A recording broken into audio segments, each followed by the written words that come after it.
at 7:04 p.m. Madam Clerk, please call the roll. Mr. Calvo? Ms. Casal Munoz? Present. Ms. Garcia Robes? Present. Ms. Perez? Present. Mr. Rodriguez? Present. Mr. Tunidor? Present. Mr. Zogby? Present. Mr. President, you have enough members to conduct business. Thank you. Madam Clerk, can you lead us in the invocation? Lord, we ask for your continued blessing upon our city. We ask that you grant the members of this council wisdom and understanding in every decision they face. Amen. Thank you. If everybody can please rise and repeat after me as we conduct the Pledge of Allegiance. I pledge allegiance to the flag of the United States of America and to the republic for which it stands, one nation under God, indivisible, with liberty and justice for all. Thank you. You may be seated. Madam Clerk, can you please read the meeting guidelines for tonight? All lobbyists must register with the city clerk. As a courtesy to others, please refrain from using cellular telephones or other similar electronic devices in the council chamber. A maximum of 3 speakers in favor and 3 speakers in opposition will be allowed to address the council on any one item. Each speaker's comments will be limited to 3 minutes. No signs or placards in support of or in opposition to an item or speaker shall be permitted within the council chamber. Any person, whether participating via the web platform, telephonic conferencing, or physical presence at City Hall, interested in making comments or posing questions on matters of public concern or on any item on the agenda may do so during the meeting. Members of the public may address the City Council on any item pertaining to city business during the comments and questions portion of the meeting. A member of the public is limited to 1 appearance before the City Council, and the speaker's comments will be limited to 3 minutes. The public can view public meetings on the city's YouTube page. Members of the public may hear the meeting live through telephonic conferencing using any telephone or cellular phone service. A smart device or computer are not necessary to participate in the meeting if you join by phone. All persons participating via the web platform will be muted during the meeting until called upon to be heard. Participation through Zoom requires a computer or smart mobile device with a microphone and web camera. The participant may elect to participate in the meeting using audio only or appear through both audio and video. The video function of all participants appearing through video will be turned off until called upon to be heard. Thank you. We had item 6 is presentations. Presentation A, the first on our list, will be postponed until further notice, maybe next meeting, but we don't have Until October 11th, sir. Oh, okay. October 11th. And we have another presentation from our Parks and Recreation Department. Is Leslie or Willie going to tell the story, or who will be presenting? You will be presenting? Okay. Thank you, sir. And this is something you will be presenting to the mayor and to us. And it has to do with our history with the parks, right? It does. You yes, have sir. the floor, sir. Thank Thank you. you. Stephen Diaz, Parks and Recreation, 900 East 56th Street. Unfortunately, it's not Leslie or Willie. Good, it's you, Steve. They'd be a lot more fun, but good evening, Honorable Mayor and Council. First and foremost, on behalf of all of us from the Department of Parks and Recreation, we hope that you and your families and that all City of Hialeah residents stay safe during the next few days during the storm. Thank you. Tonight, though, is a special night. As you all know, Hialeah Parks have been a staple in this community for decades. Many of our current employees, including myself, and our staff here tonight have grown up at our parks and benefited firsthand from the services provided by our great city. Past and current generations can share stories about their time at our parks, the impact staff have had on their lives, the programs they were involved in, and many more lasting memories. As a department, we've made it a point to embrace our history and exhibit the evolution of Parks and Recreation, from our parks facilities to programming and all of the people in between. Our goal is to eventually be able to bring all of our park visitors on a journey through time at each of our facilities by displaying historical facts and photos at a common area in our parks. As you all may know, we're quickly approaching the city's 100th anniversary in 2025. And in addition to preserving our city's history at our parks, we want to give our residents an opportunity to get involved and feel proud as well. With that, we will soon make available to the public retro apparel that many of us remember wearing as kids. This effort will give longtime park goers an opportunity to acquire retro t-shirts and hats representing our city and their local park wherever and whenever they'd like. For me as a kid, representing your park was a huge deal, but representing your city was even bigger. In honor of this, we'd like to officially present our city representatives with an old school park t-shirt as a step towards preserving and celebrating our city's history. We also ask you all to be the first to help us spread the word in our initiative to acknowledge the past and future of our Parks and Rec agency. And now if I can ask my staff to assist me in presenting, you'll notice that these are the original park colors from each of the parks that you proudly represent.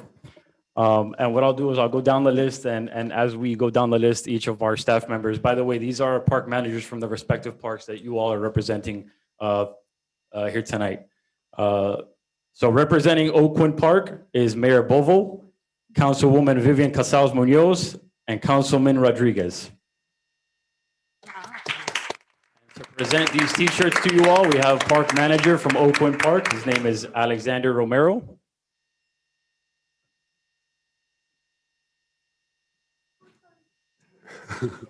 Representing Southeast Park is our council president, Carl Zogby. And presenting a t-shirt to him is our park manager, David Cadena. Representing McDonald Park is our council vice president, Monica Perez. Presented by park manager, Alex Ortiz. Representing Bright Park is Councilwoman Jacqueline Garcia Rose. Presented by George Aguinagale. Representing Sparks Park is Councilman Jesus Tunador. Being presented by Assistant Park Manager Christy Suarez. Representing Goodlet Park is Councilman Brian Calvo and Madam Attorney Lorena Bravo. To be presented by Park Manager Curtis Champion. And then representing Bucky Dam Park is Madam Clerk Marbelis Faggio. Presented by Jean Joseph. And with that, I do ask our park manager, I do want to get a photo op, but before we do that, you do have the choice of putting on the shirts for the photos. But we also have something else that's very special, and if I could ask my park managers to assist me with that. On the dais, you'll notice that there are some frames there facing the other way. We'd like to present those to you all as well to put on display if you like at your home or office. That would be great, but Oakland Park Manager is Alex Romero, right over here to your left.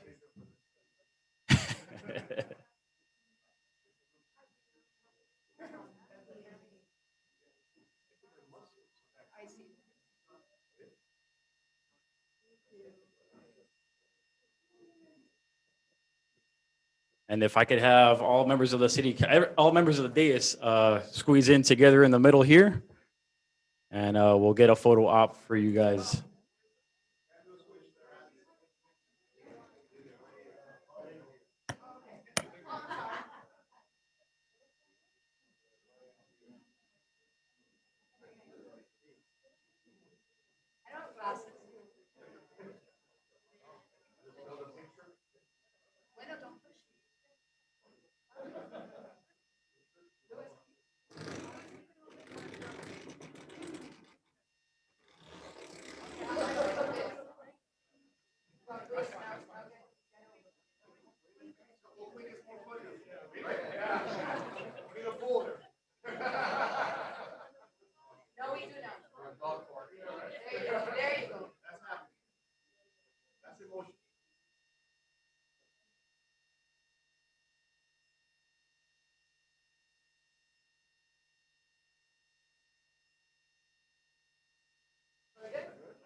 Thank you all for your continued support of Parks and Recreation. We appreciate everything you do.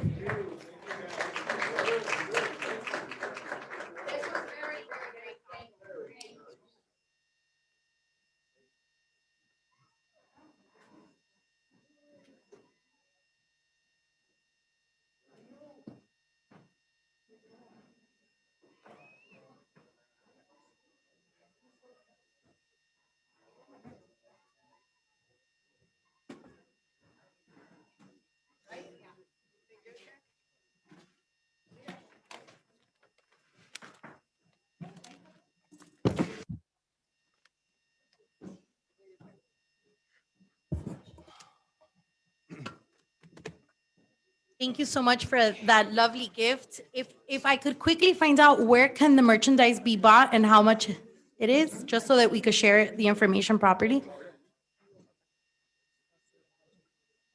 Sorry about that. Yes, so we'll be buying an inventory of the t-shirts and hats fairly soon. New fiscal year, obviously. And we'll make that information available to you all. What we're thinking of doing is having a small inventory available at parks in case anybody wants to buy directly from the park. But definitely having a full inventory at our warehouse, our administrative building, and then having a way to purchase these items online. So if they wanted to do it online from the comforts of their home, they can do that as well, or they can visit one of our parks and do that. All right, So thank you. more information will be sent over to you guys so we Well, can. thank you so much. It was very course. thoughtful. Thank you So so much. thank you. Thank you, Stephen. Thank you all. Thank you all, everybody. Thank you so much, really. Willie, thank you. We're all very proud of you. Thank you for that beautiful gift.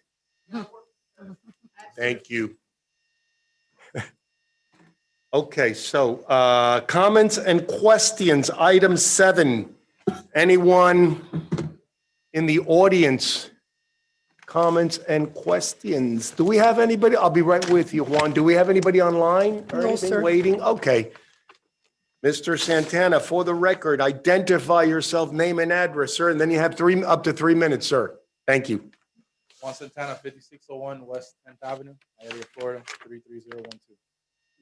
I'm here today because I was watching the YouTube video that, you guys don't no longer publicize on Facebook Live. So I usually listen back then when you guys were on Facebook Live a lot. But I was watching the YouTube video and something came very alarming to me. I was actually talking to one of the councilmen about this, and my experience as a lobbyist over the years and different municipalities regarding the CRA program. I think this would be good for the city, and I just came today to ask the mayor why he thinks that would take power away from him if he is still the administrator of the city. And I've seen CRA programs in different municipalities bring 300 million up to 700 million dollars. This is way above the city budget, anyways, but this will be beneficial as well because I've seen like the city of Miami grow by leaps and bounds using this money to lend to investors and developers, and also charge a 1%. Like I've seen them charge a 1% on paper, and this will bring money back to the city. So it's like the city becoming a bank, and you'll be able to build affordable housing, build more affordable apartments. There's a lot of people being pushed out at the end of the day. They can't afford to live here anymore. Luckily enough, I've established roots, deep roots in this city. And I'm not going nowhere for quite a while. As long as my wife wants to be here, we're going to be here. The day she tells me, hey, we got to go somewhere else, we're going to go somewhere else. But at the same time, I ask every single one of you to take the time to find this out because, I commend Councilman Brian Cabo for this because he actually took the time to find out about these things. And I think it would be beneficial. I just wanted to ask the question. Also, the water bill is going to be going up. The garbage bill is going to be going up. I've discussed this in the past with Council Vice President Monica Perez regarding how to handle a garbage issue. And if you want, Mayor, I can give it to you. You guys can do whatever you want. Like I always say, I live here. Whatever you guys do that's going to better the city is going to benefit me and my family, and it's going to benefit my community around me.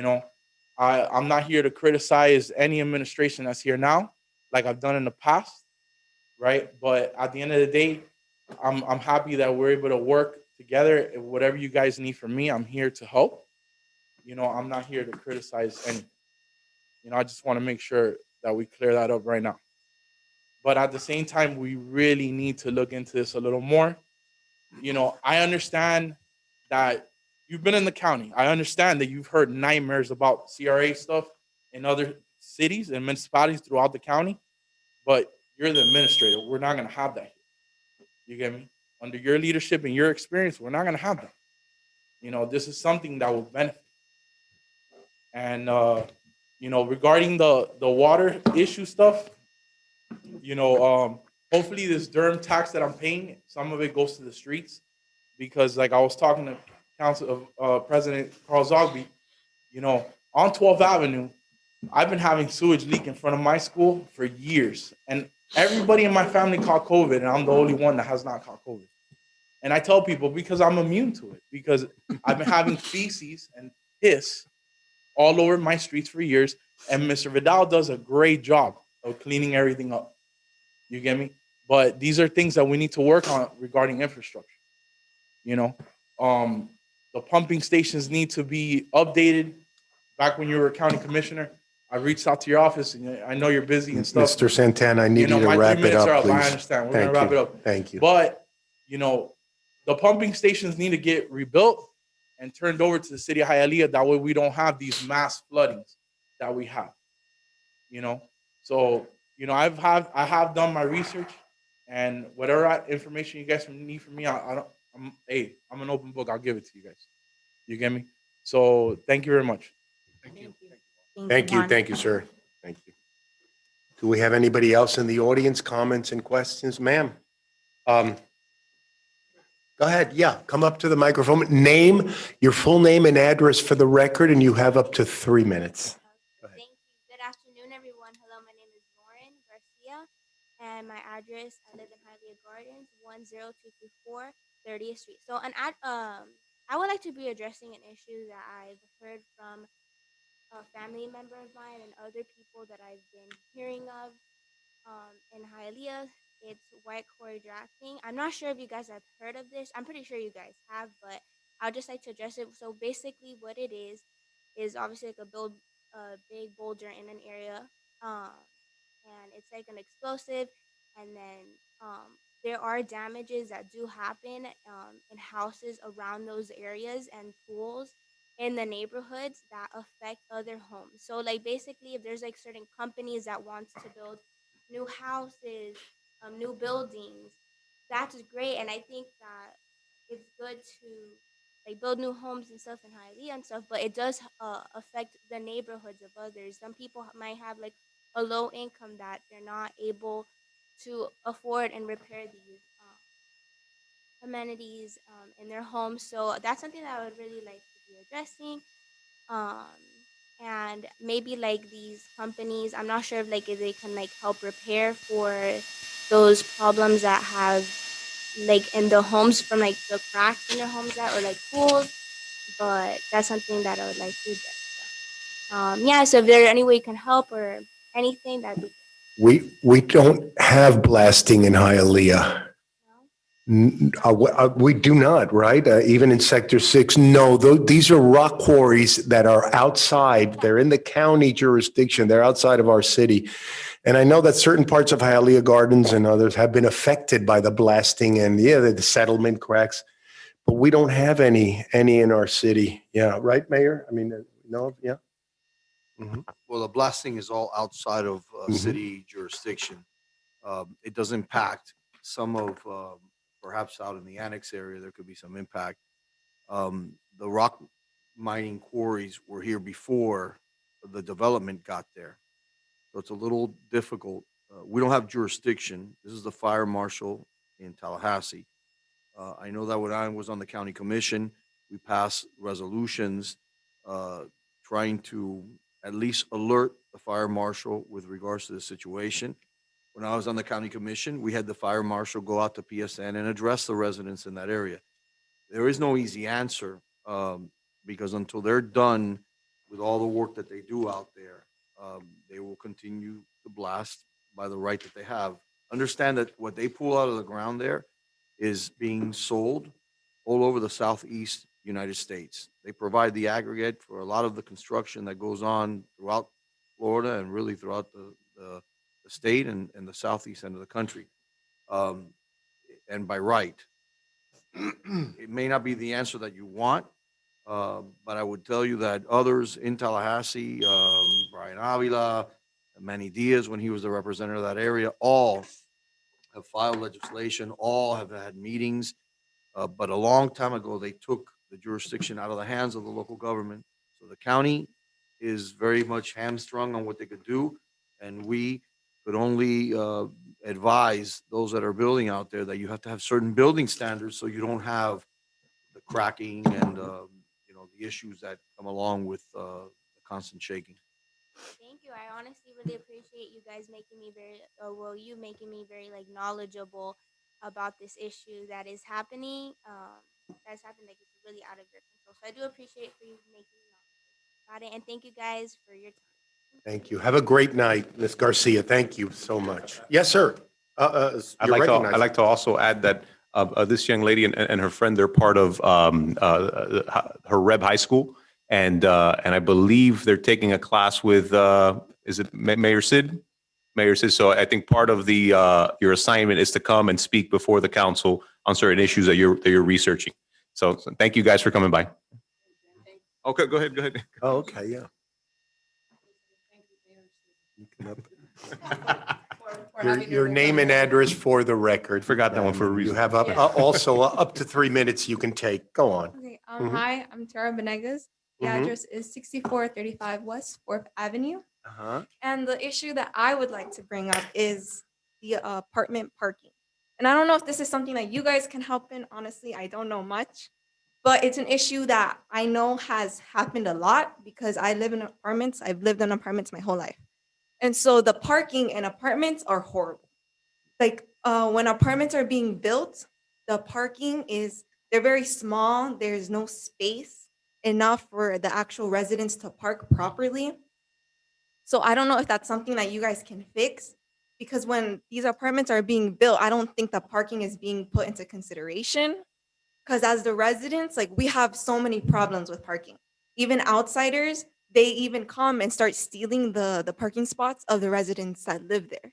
And the landowners, they don't do anything. So I don't know if this is something that you guys can help or fix in any way. What did you say your address was again? 6435 West 4th Avenue. That building you live in was probably built in the 70s, probably, right? It's a condo. You live in a condominium? It's an apartment complex.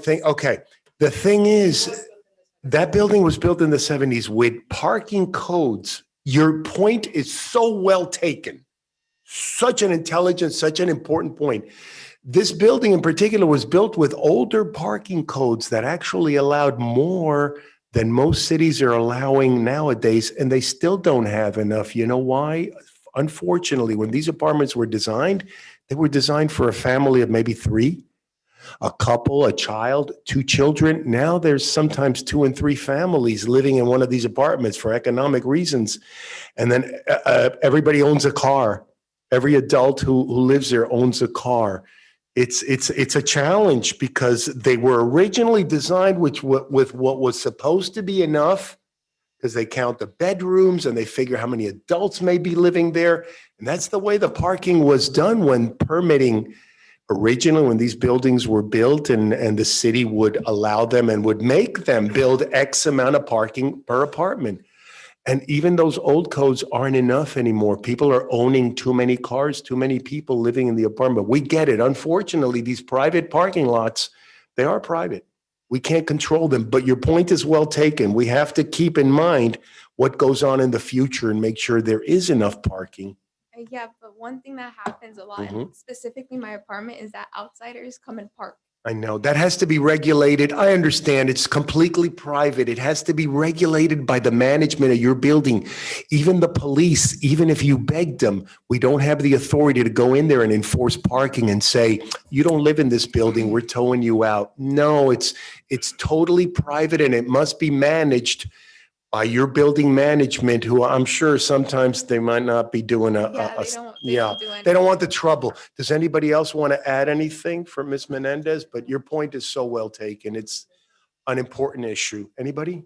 No? Thank you, No? ladies, for Okay. coming here and being brave enough to talk and bringing important topics to the table. All right? Yes, Thank you for your very time. much appreciated. Thank you. Thank you so much. Thank you. Have a great night. Anyone else? Comments or questions from the audience? Sir? Yeah, ven para acá. Come on over.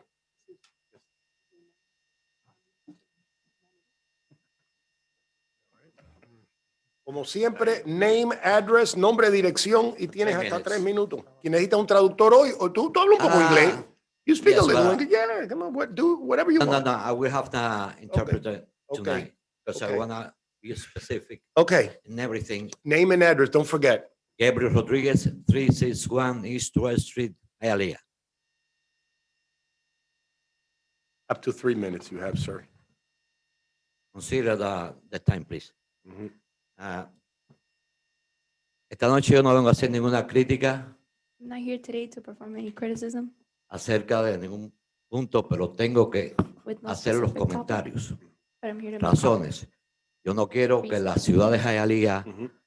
vaya a perder I want the city of Hialeah to lose la forma its en que form, está funcionando that it's functioning. y por eso tengo que hacer estos comentarios. Si hago Here to make los these comments. comentarios If I make these comments en buenas, tengo que hacer In faith. comentarios, no en malas, no criticando. not in bad or not criticizing. Tengo una pregunta final, que es la más importante, I have one final question Y and dos it's o the most tres important. comentarios. And 2 or 3 El primero comments. que voy a hacer, The first one la is semana pasada, y esto les dije, no es last crítica, week. And pero hay like que I said, hacerlo. this isn't a alguien criticism. tiene que hacerlo, porque a lo mejor ninguno de ustedes Somebody- se han dado And cuenta o somebody nadie needs to se los ha say it, dicho. because you haven't La noticed semana or nobody pasada, else told you. El viernes nos recogieron la basura en Friday. un área, Friday the trash was not picked up in an area, en un área bastante grande del East de Hialeah, in a en big la area cual inclusive yo in the vivo. east of Hialeah, which I live in. El sábado la recogieron en la tarde, no recuerdo. Saturday. a qué hora. Repíteme, yo sé que es en la 12, tu dirección, repítemelo, el número 361 East 12th Street. 361 East 12. Go ahead. Siga, correcto. siga. Saturday the trash was picked up. No recuerdo exactamente a qué hora recogieron la basura, Don't remember pero the bueno, lo exact hicieron. time that ¿Qué it was picked sucede? up, but they did pick it up. Porque yo siempre digo, por alguna razón tiene que haber. I always say that for some Hoy- reason that there has to be. Yo sé que si le preguntan a alguien lo dice, Hey, no if por they el ask, ciclón. Ok, It's going to be no ha because habido of nada the de eso. storm. Hoy la misma situación. Today the same Yo me fui de mi situation. casa y en el área de ahí del East, por lo When menos I en el left área my donde yo house, vivo, In the hoy se east, quedó otra vez la basura in the sin area that I recoger. live, the trash is Ustedes me still there. disculpan, yo no estoy haciendo crítica. My Estoy apologies. I'm not poniendo criticizing. puntos para que las cosas I'm stating points. se funcionen. Therefore, ¿Está bien things o está mal? function. Bien, bien, bien. Ok. Yo les he comentado que yo aquí en Hialeah llevo 40 años, la mitad de mi vida. You that have lived here for over 40 Me years. conocen 40 años, imagínense. Y camino People y know ando me 40 y years. transito por muchos lugares, me conoce Walking, mucha gente. transit. Pero debido aquí a la ciudad de Hialeah, en la forma que yo hablo de la ciudad de Hialeah, In the form that I y speak. no of estoy the way I haciendo ahora speak ningún of the tipo de city of Hialeah, comercial. Y debido al I'm not canal making 51, any type of he commercial. cogido un rating, he cogido una cantidad de seguidores, no solo en el condado, 51, I en have todo el gotten- estado, I have porque gotten todo el many mundo followers, casi ve el Not canal only, 51. not only in the county, but throughout the state, because a Como les lot of people menciono, watch Channel yo voy por los 51. lugares. El día 12, a las 9 de la noche, yo voy a The entrar, 12 at voy a 10 entrar p.m. a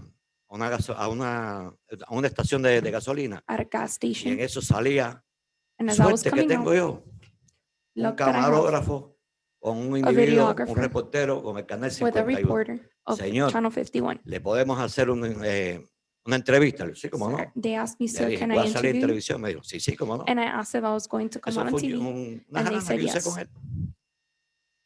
Entonces me pregunta, They asked me. esa es la pregunta fundamental. Necesito que me. Ok, gracias. que abrevie. Me dice que qué yo creía What do I think de los impuestos of que the la taxes ciudad de Hialeah the city of iba Hialeah a poner o a incrementar that they were con el going to agua input and y el increase alcantarillado? with the water and sewer?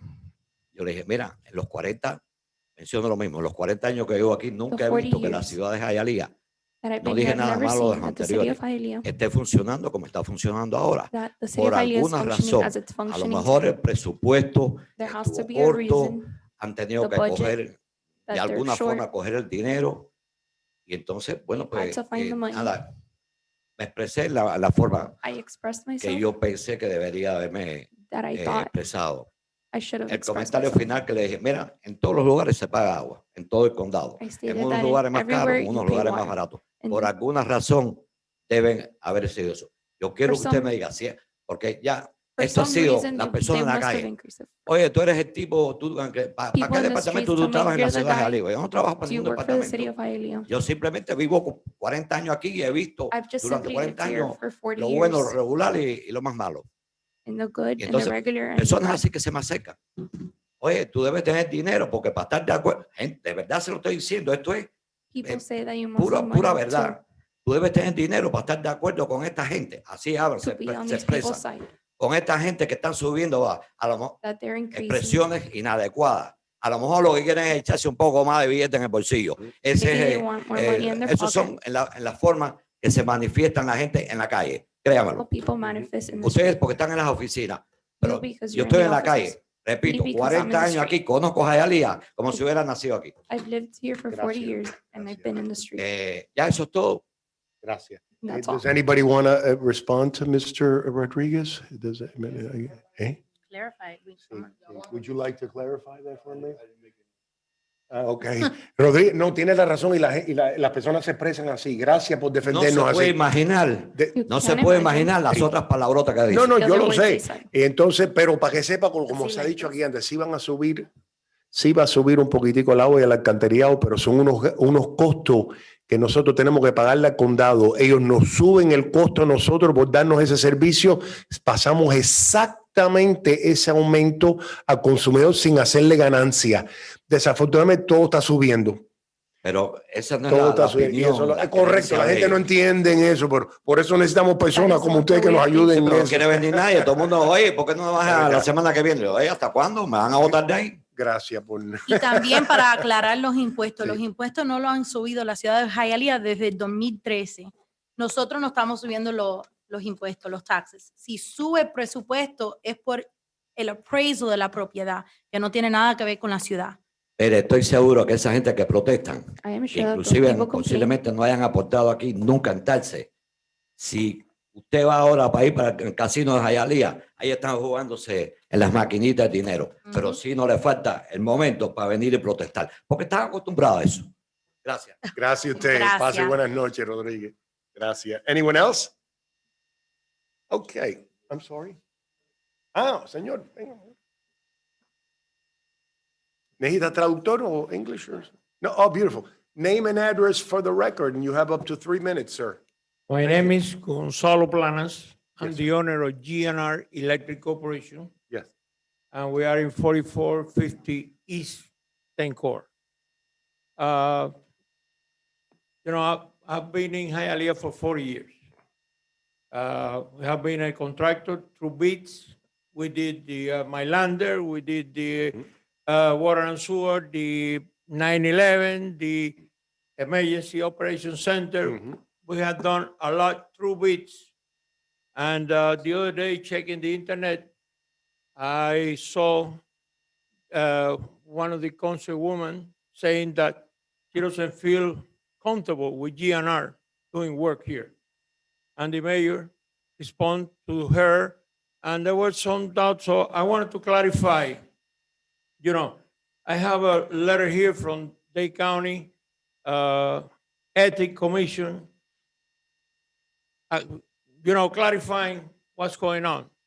Happened to be in 2020, Erica Carrillo want to have a minute of fame and create something and ask for investigation about the former chief of police who worked with us before he was a chief of police.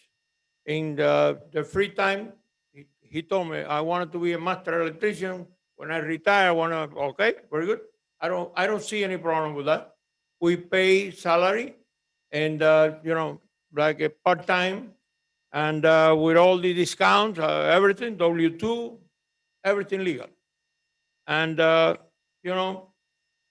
after the new administration take over, there was a big change in everything. And so I was wondering why. And some people said because the chief of police worked with you in the past because you are GNR and the lady who created what is the name? Whoever has a company that is GNR.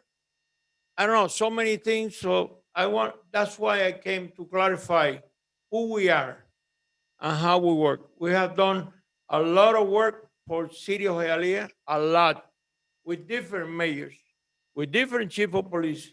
And, all the department here knows who we are. No complaints, ever, no complaints. And we have solving a lot of problems to the city of Hialeah. So I wanted to know if you guys don't want me to keep working for the city, well, okay, no problem. But I see something that I don't like it. And, the code says that we have the maintenance and supervision of all the fire alarm of the city through a bid.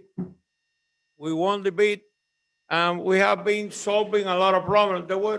For your information, there were a lot of buildings here for elderly people without alarm, a lot of police stations without alarm, and fire department, a lot of fire stations without alarm. So we have been working these 2 years trying to solve the problem. Right now, everybody has an alarm, and but the system changed, and the code required that we have to respond in 2 hours when it's a fire alarm, and 4 hours when it's a trouble in the system because the alarm is not working. But the system changed. Now we have to provide an estimate that we don't know what's going on. We have to provide an estimate, and then the Department of Construction had to sign and send it back to me. So I'm afraid that in any moment it's going to be a problem in one of those buildings, and I'm going to be the last in the rope. I'm going to be the last one. So that's why I wanted to clarify, like in Wild Park. Wild Park was without alarm since August, with a fire watch over there, a fire department guy over there. And one bid, we won it. We're going to do it.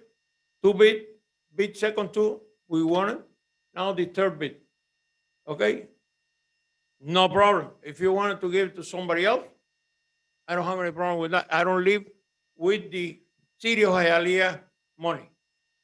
But I wanted to clarify our position, our name. This is public record. This was asked for Erica Carrillo because she thought that was a problem. And so for the record, this is something that is over here. Do you want to? And please, if you have any question, if you have any doubt, and it's true, like the mayor said that day that I saw most of the contractors don't come. You know why? Because you have to be a UL certified company, and that costs $6,000 a year. So if you don't have enough fire alarm work, it's impossible to pay. It's simple. So, we have been giving prices to the city because we're here. I have a 10,000 square feet warehouse, and I have all kind of parts. So if the city has a problem, I can solve it right now. Thank you, Mr. Planas. Okay? We understand. So if you have any question. I just want to say a comment. Sir. Yes, sir. Before you leave, Gonzalo, just a few words on some of the things that you said. Just you being here says a lot, right? It says a lot. You coming here trying to clear your name or whatever the case is. That says a lot because there's a lot of people that won't come and do that, right? That's number one. Number two, I think folks here, if they're going to judge you, they're going to judge you based off of your work, right? And everyone's professional here, Gonzalo, and I think a lot of folks have heard, because I'm one of the new guys that came in 19, the administration, some of the council members that got here last year, they've heard of obviously the great work that you've done for the city of Hialeah. I think that's why we have a transparent process. When there's an open solicitation, everyone has the right to bid and to give a proposal. And if you ever got a problem with that at the end of it, that it didn't turn out your way, you can always protest, right? So there's always different levels. I've heard great things about the work that you've done here in the city of Hialeah for the last 30, whatever years it is. But again, I know how the media could be.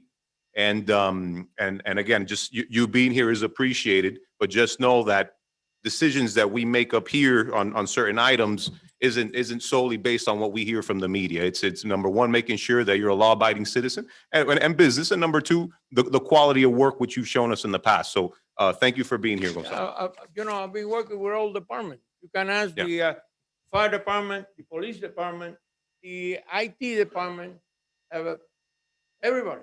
If somebody has a complaint, I wish I can hear. Okay? Thank you very much. Thank you very Appreciate you, much. sir. Thank you, sir. Yes, ma'am. Actually, one question. Are you still doing work with the city now? You're still doing work, right? I'm sorry. I have a contract for 3 years, but right now, the PO for this 22 is going to finish on the 31st, and I don't have anything for 23. So I don't know what you guys are going to do. If I'm going to continue, I have a DPO for the 23 or not. Tonight, you're going to discuss a money to cover what the city owes me. The city owes me $25,000 in work that we had done on the repairs of the, every time that there's a storm like tonight, 3 or 4 fire alarms go off. Boom, so and we have to wait. Let's say on Friday something happened at night. I have to wait until Monday that the department come because I can't go and repair anything because I had to have an okay, with an estimate. So I don't understand that because the building is without fire alarm the whole weekend. Right. I have a central station who called me, at 3 a.m., hey, you have a problem in that building, and I can't do anything. And you can't go because you were told that you had to wait to get the POs before you go. Yes, I have an estimate signed. That doesn't make it, it's against the code. And if Okay. it's somebody here from the fire department, you can ask.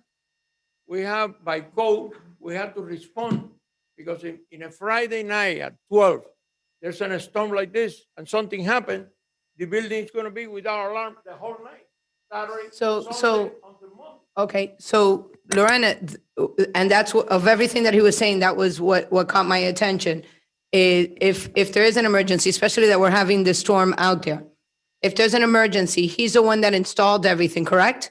In the buildings that they would call you, they're not going to call you if it's my house. They're going to call you for what happens if there's an emergency? He gets called out, but he can't go because the city has told him he has to get permission in order to do that work before he does the work. What happens now during this storm period and how can we resolve the issue right now with the storm and then figure out how he could continue doing his work or do another bid? I know since I started here in February, we did a bid. I don't know for what, because he's right. There's a lot of different bids that have gone out. And I know that there was a question about his bid, and I know that about his work, and I know that a new bid came out and it was done and he won the bid. Is that correct? Am I correct in what I'm saying? Anybody out there that knows other than the gentleman shaking his head? Did we do a bid from February to now? It might have been for something else. Well, Okay. Can you on come up here? I'm Louis. sorry. Yeah, I'm sorry. it's okay. Name and Morris, address. Louis. purchasing manager, 501 Palmer Thank you, Avenue. Louis. He still could work up until October 31st with his current PO. And then in 2023, we're issuing a new PO for him for his last year of his contract. We're not canceling anything. The issue has been the director left. We have an interim now. So we've been in contact with each other, and he is going to get extended for his last year. Okay. So But- coverage but- isn't going to lapse at any point. Our So- buildings will get serviced. Right. So when he goes out, he was saying that he couldn't do anything because he's waiting for. I haven't gotten any proposals. His PO is still open, and his PO is still valid for the Okay. remainder of this fiscal year. Are you, And the council item is to increase this current year's PO with whatever work has been done or is pending to be done. okay. Yeah. Okay, so if there's an emergency, he gets called, he could go, whatever, whether it's the Buildings are park, covered, whether yes. it's wherever it Yes. is. Yes. And whatever he needs to do based on his contract, he could go out and do it. And then PO for 23 can get issued until after October 1st. Okay. We just can't give him a PO now because it's not after, you know. And then there'll be another bid, just like we do As every, his last year of of his the bid. contract to go, correct? okay. But through the chair, why is Yes, he under ma'am. the impression that he can't Thank you. service something? Why are we having this? I- What's remember, the confusion? The director's in there anymore. Maybe his point of contact was with the director. So he contacted me. I already talked to Tim about it. And we're in communication with each other. We're clear, entonces And we're clear? clearing everything out. We're clear. So you could go and finish whatever your term is now, right? And they're going to extend to 23 once October 1st passes, because we haven't done the budget for 23 yet. Okay, so if you, by the love of God, if you have an emergency and you have a contract that's active now, so your contract is active. So whatever you have to do in the fire stations, in the parks, in wherever you have to do your work, you could do it going forward until going forward, because we're going to extend the contract. I already gave him his contact info today. Okay, so he we knows have He it- was gonna contact him after tonight, so they Okay. can schedule everything. So, Or you could talk. okay, Yeah, my biggest concern is the system that have been implemented after the administration change. That I had to send a written proposal, had to be signed, and then send it back. you're going to resolve that right now with this gentleman right here. He's going to talk to you right now. He's the part of the change of the administration, and it's only for better. Gracias. Okay. Juana. Thank you, sir. Gracias, mi Thank amor. you. Thank you. Have Thank a you for good bringing night. that up. Let me, Yes, sir. just for clarification. When we took charge, one of the directions that I gave as we were building our financial team. Do is you that I want the wanted- gentleman to wait so he No, could it's- hear? It Oh, okay. doesn't correlate so much. It correlates to him across the board. Across the board, we felt it was important to be able to analyze everything that we're Correct. doing.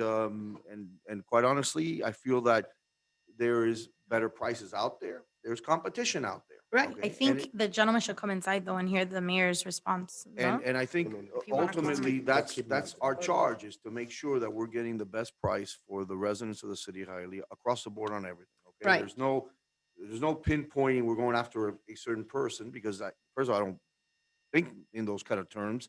But on top of that, I think the fiduciary responsibility is, let's get the best price for our Agreed. residents. And that's- Agreed. And we're gonna do that in every single instance. It may not break the way certain people want it to, but that's what we're gonna do. I just think that it was a lot of back and forth, and a lot of media, and a lot of Bringing Hialeah to 2020. there was a lot going on in the media, and because of the changes, and maybe he didn't understand why the changes were happening, he thought it was for another reason, so he got fed up and just came before us. So Oh, it could be another reason. so too. We don't know. yeah. And just for the record, Oh, no, I've the never mayor's met him. telling I've us. never had, No, no, we he's don't never know. We sat don't down know with the me investigation. and showed any, if he had displeasure or he had any questions, he could have sat down with me, we would have talked it out. without Correct. a problem. But now maybe talking to Tim and Louis will work it out. Okay. That by the way, you were saying about the investigation right now. That document that he gave there was the end of the investigation. Just what the mayor said, we need to bring clarity, open fields, open competition. I agree. And that was before, and that's what we try to bring. I agree. I don't disagree with that at all. So, Okay. Thank you. Thank you all. If we're done with the comments and questions, let's move on to 8. Announcements of amendments, corrections to the agenda, Madam Clerk. Consent item C is postponed by the administration until further notice. Item PZ1 is postponed until the city council meeting of October 11th, 2022. And the following items have been added to the agenda.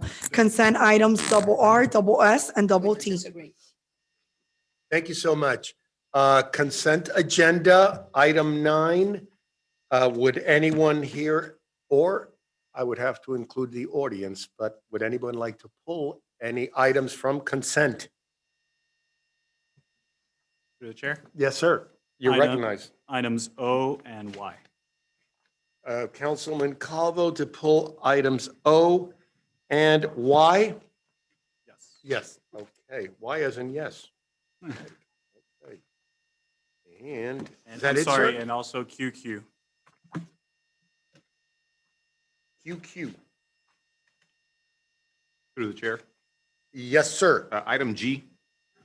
Yes, sir. Councilman Tundidor for item G. Anyone, any other items, sir? No, no. Okay, anyone else? Motion. We have a motion for the remainder of the consent agenda. Second. I'm sorry, one moment before we complete, go ahead. I was going to. Oh, you're going to pull an item? Go ahead. No, no, no, Oh. I'm not. I was just going to clarify wasn't resolution G, wasn't that going to be tabled? Gee. No, the presentation was tabled, ma'am, but not the item.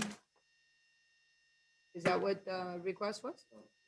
No, that was the big check, right? So we still haven't, this is connected to the big check, the presentation, but we can still do this one? Sir? Yeah. I believe the commissioner had asked that we postpone this until the next. council Correct. meeting. I understood it was a presentation, but we can I think unite he- them and, I think he wants to. okay. Okay. He wants to be So- here for the whole. So shebang. Councilman Tundidor, we're going to postpone that, okay? Perfect, perfect. Yeah, that's why, yeah, that's why. Oh, okay. Okay, thank you. Thank you. We have a motion for, unless there's anyone else who wants to pull an item, we have a motion for the remainder of the consent agenda from Councilman Luis Sir, I'm Rodriguez. sorry, we have someone on Zoom with their hand raised. Ah. Yes, let me see, who's there?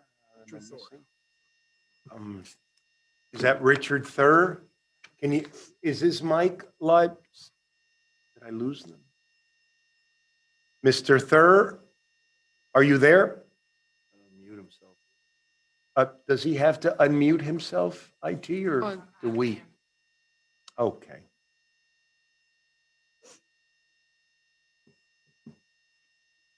Does he have to mute himself? Mi- oh. Then we- Okay, here we Mr. go. Thur, did you want to comment on anything in the consent agenda? Well, I think it was, I should have been speaking at the end of the One moment. open meeting. Is it us or him? I can't hear you, sir. I seem to be okay on my. Is there anything you have to do, Mr. Thur, to unmute yourself I, on your end? I appear to be unmuted here and my video is on. Can you see me? Put on a headset. Not Do yet, you not have a yet. headset with No. a microphone? Is that us or him, Ricky? Looks like him. We can't hear you. If you have a headset, like the ones that you use to plug into a phone with a microphone, Is this you any? could plug it into the computer, because maybe your computer doesn't have a microphone. Oh, it's worked before. Can you hear me now? No? You're reading his lips? Yeah. Wow.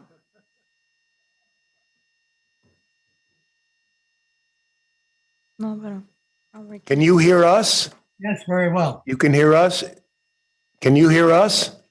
Yes, yes. Yeah. Yes? Okay. We can't hear you yet.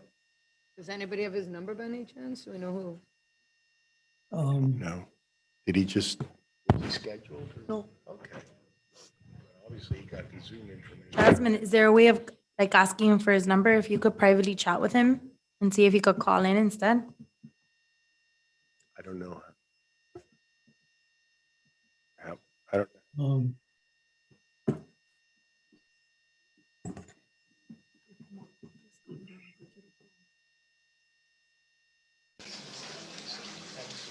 uh, I have Mr. a, Thur, try speaking now. yes, I have a message here that you can hear me. Is that so? Nothing yet. Can you hear me? Yes, very much, very well. If I give you a phone number, can you hear me? Yes, Hey, maybe, yeah. Let me know, 305 883 5820. Clerk's office. 88, Give us a minute and go ahead and dial that. 305 883 5820. Just give the young lady a moment to reach her phone and go ahead and dial it. Maybe you can communicate what you wanted to say to Bridget. Okay.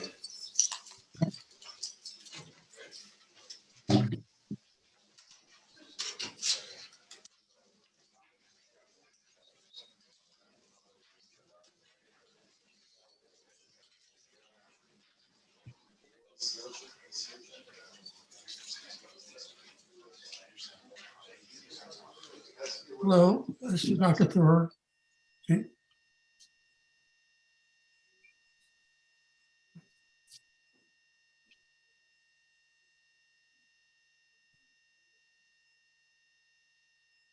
Oh, they hear him. Thank you. Okay, thank you for that. Yeah. So, okay. Yes, can you hear me now?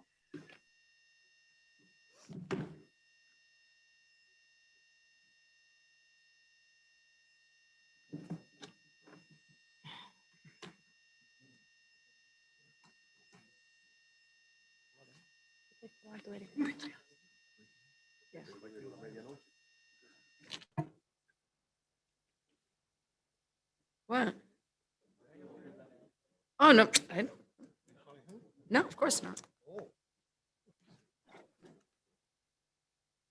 Yes.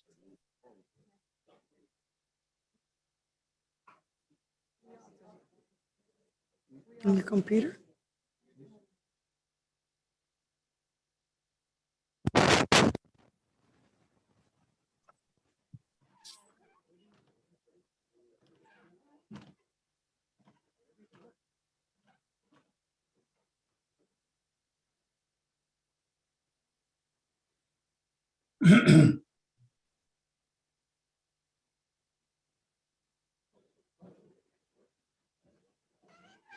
I know.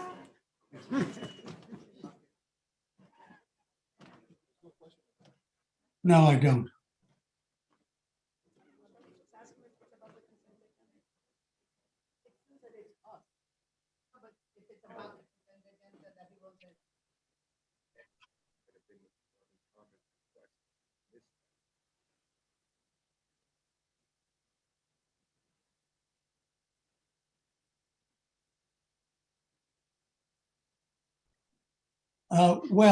No, I wanted to speak about the ordinance items 10A and 10B concerning.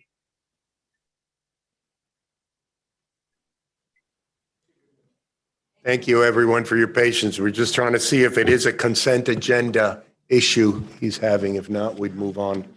Well, shall I then wait for the item to come up?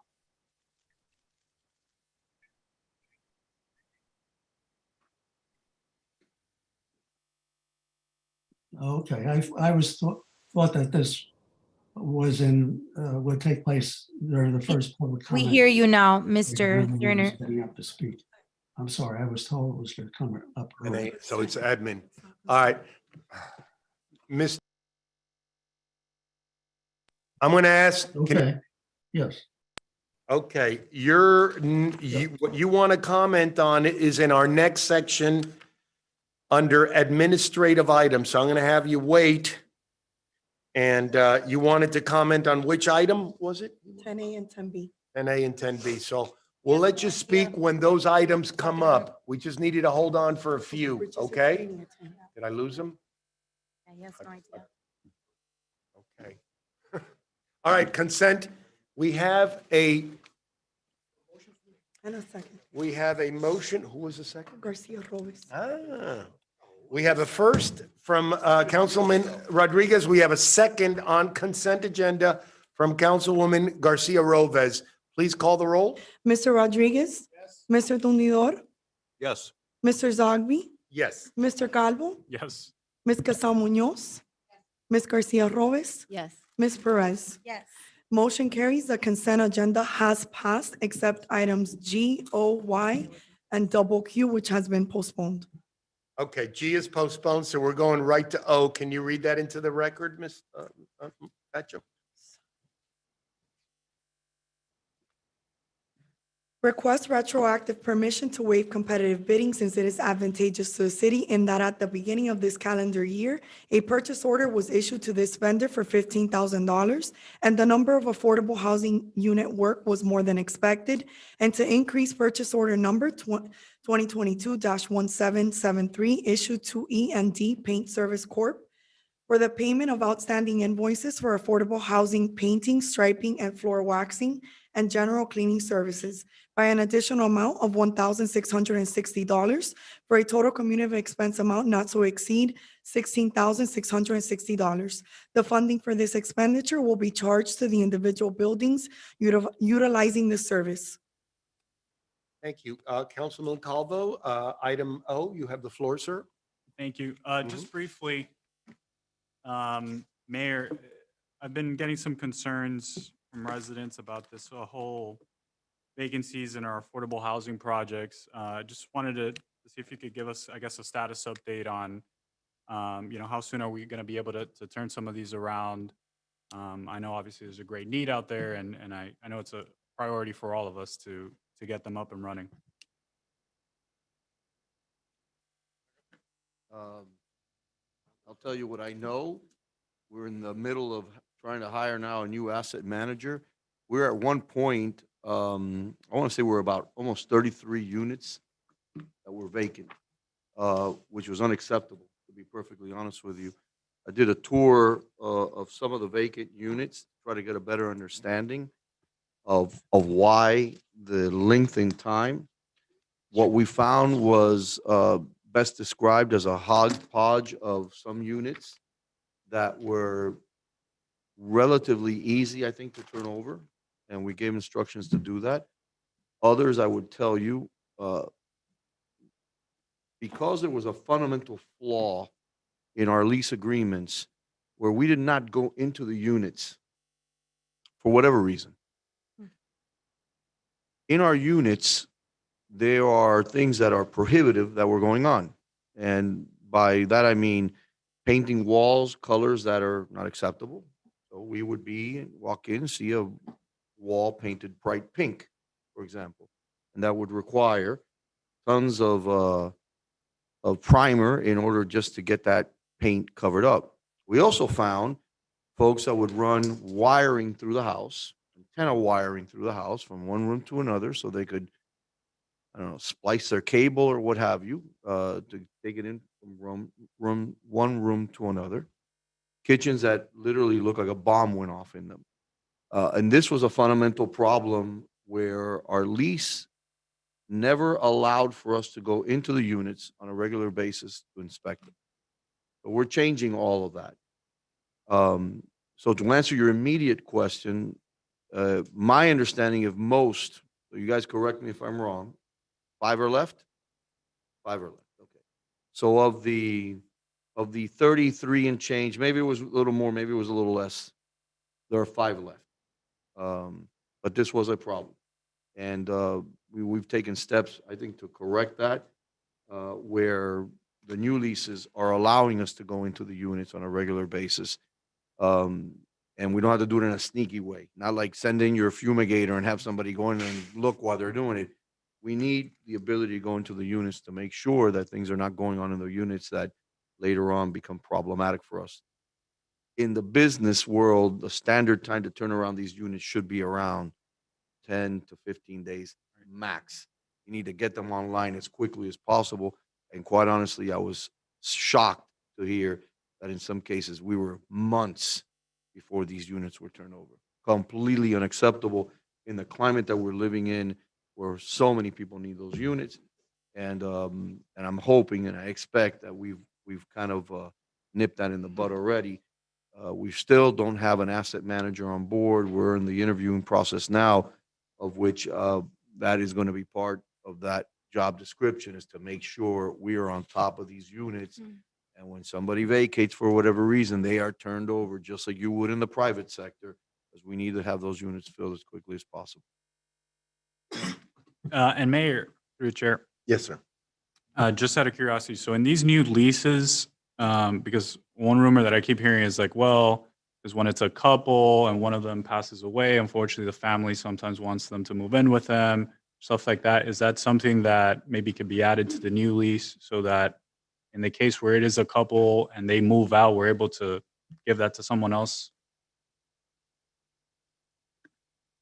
If somebody was to move out under those circumstances, the method should be, obviously, we're notified that they're leaving.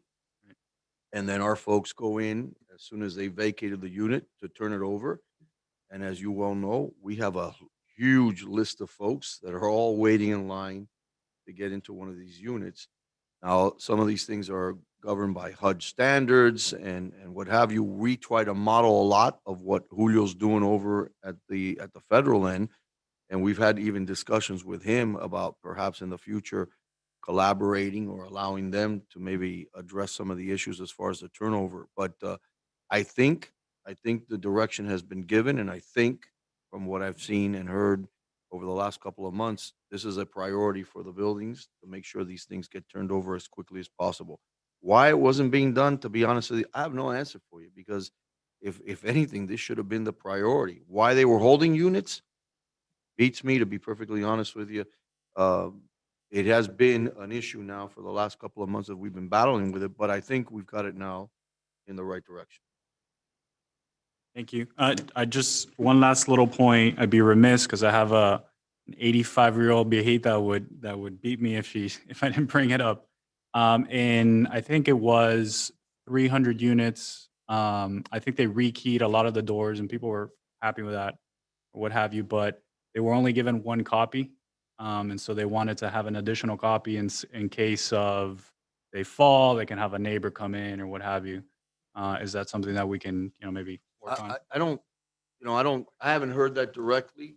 My initial reaction with is nothing stops them, as far as I know, for them to make another copy of their I think the key. key says do not duplicate. Really? Yeah.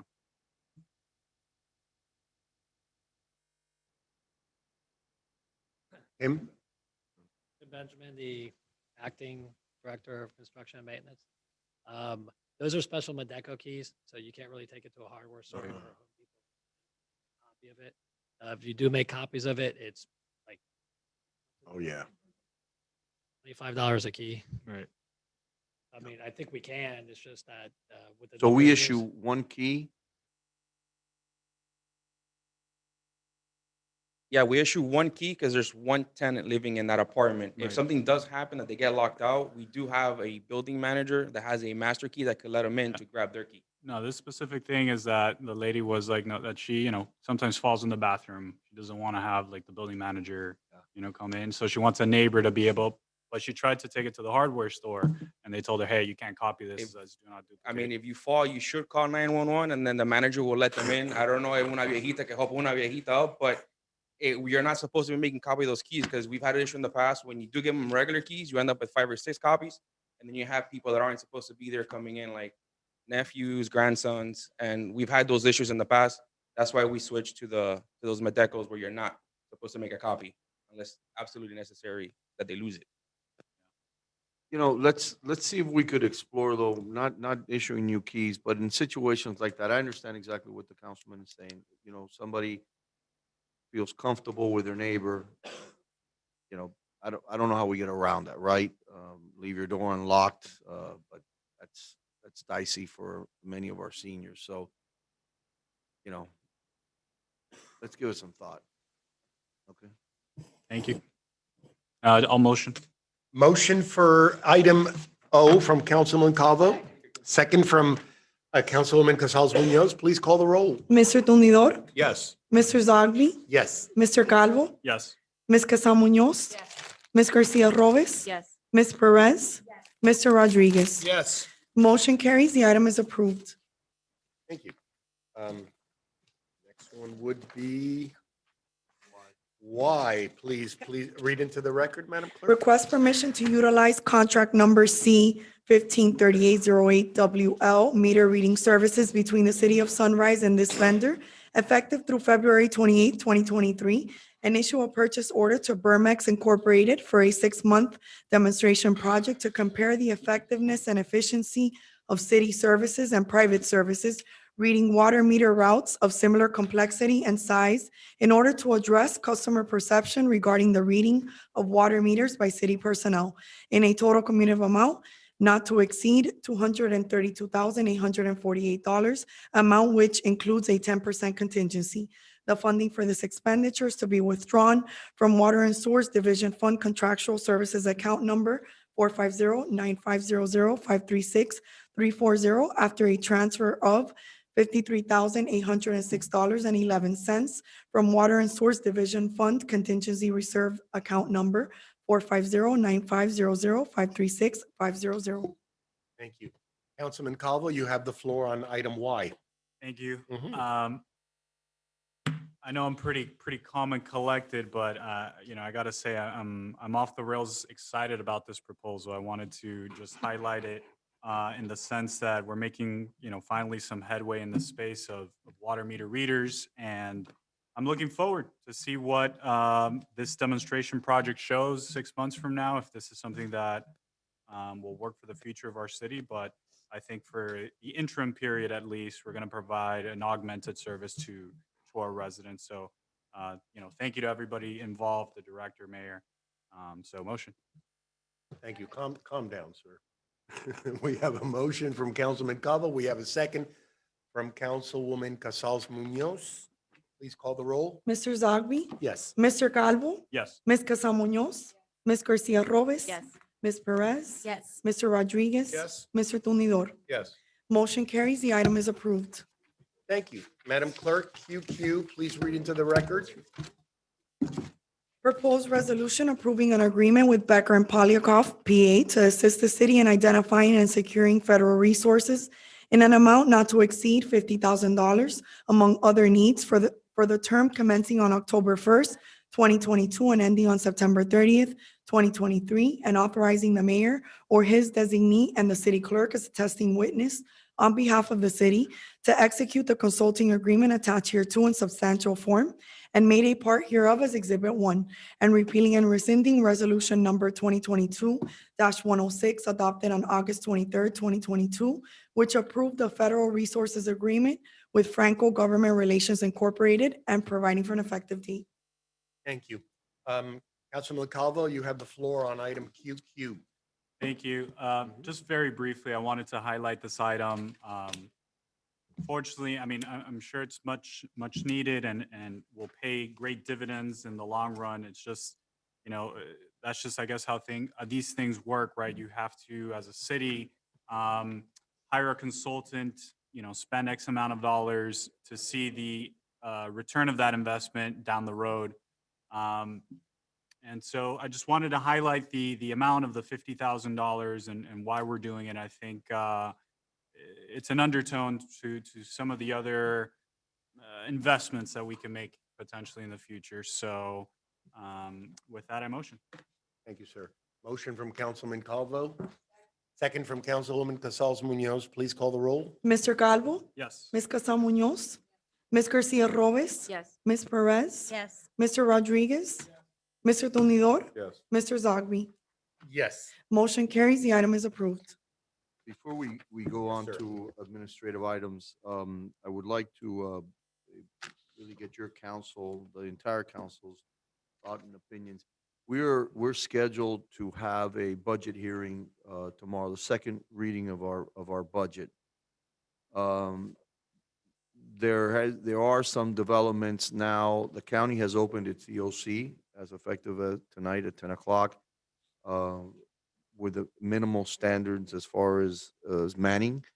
I will be getting on the phone when we finish this meeting with our EOC director to determine whether we want to or we should open our EOC. Obviously, we're monitoring what we are predicting will be a lot of rain, and that obviously could cause a situation. And discussing with Lorena earlier today, this kind of like rock in a hard place during our budget meeting when many might not be able to attend. And then later on, the narrative that we approved our budget in the middle of a storm. And so as much as I'd like us to have the meeting, I think it would be wiser for us to maybe look at another date. And Marbelis and Lorena, you have to guide us on what, I know there's got to be some rules that we need to follow as far as notice time and all that. And so if you could give us that, and then really pleasure of the council when we could have this meeting. We have sufficient time to publish a notice tomorrow and get it on the Sunday paper. Okay. That would give us notice if we reschedule for Wednesday from Sunday to Wednesday. So you have Next Wednesday. 3 days notice. We can publish as of tomorrow on the website and here in the building. I'm referring to the Miami Herald. Understood. Understood. Ma'am? Do we have any issues because we're going to be passing our deadline of October 1st with the state? Are there, I know that this has happened in the past one time that I remember, and there was question about it. And I think that the meeting was not canceled, but it wasn't, it wasn't a hurricane coming or what. Know that the state of Florida is under an emergency, but does that give are we allowed to extend this because it's an emergency? Yes. By Florida?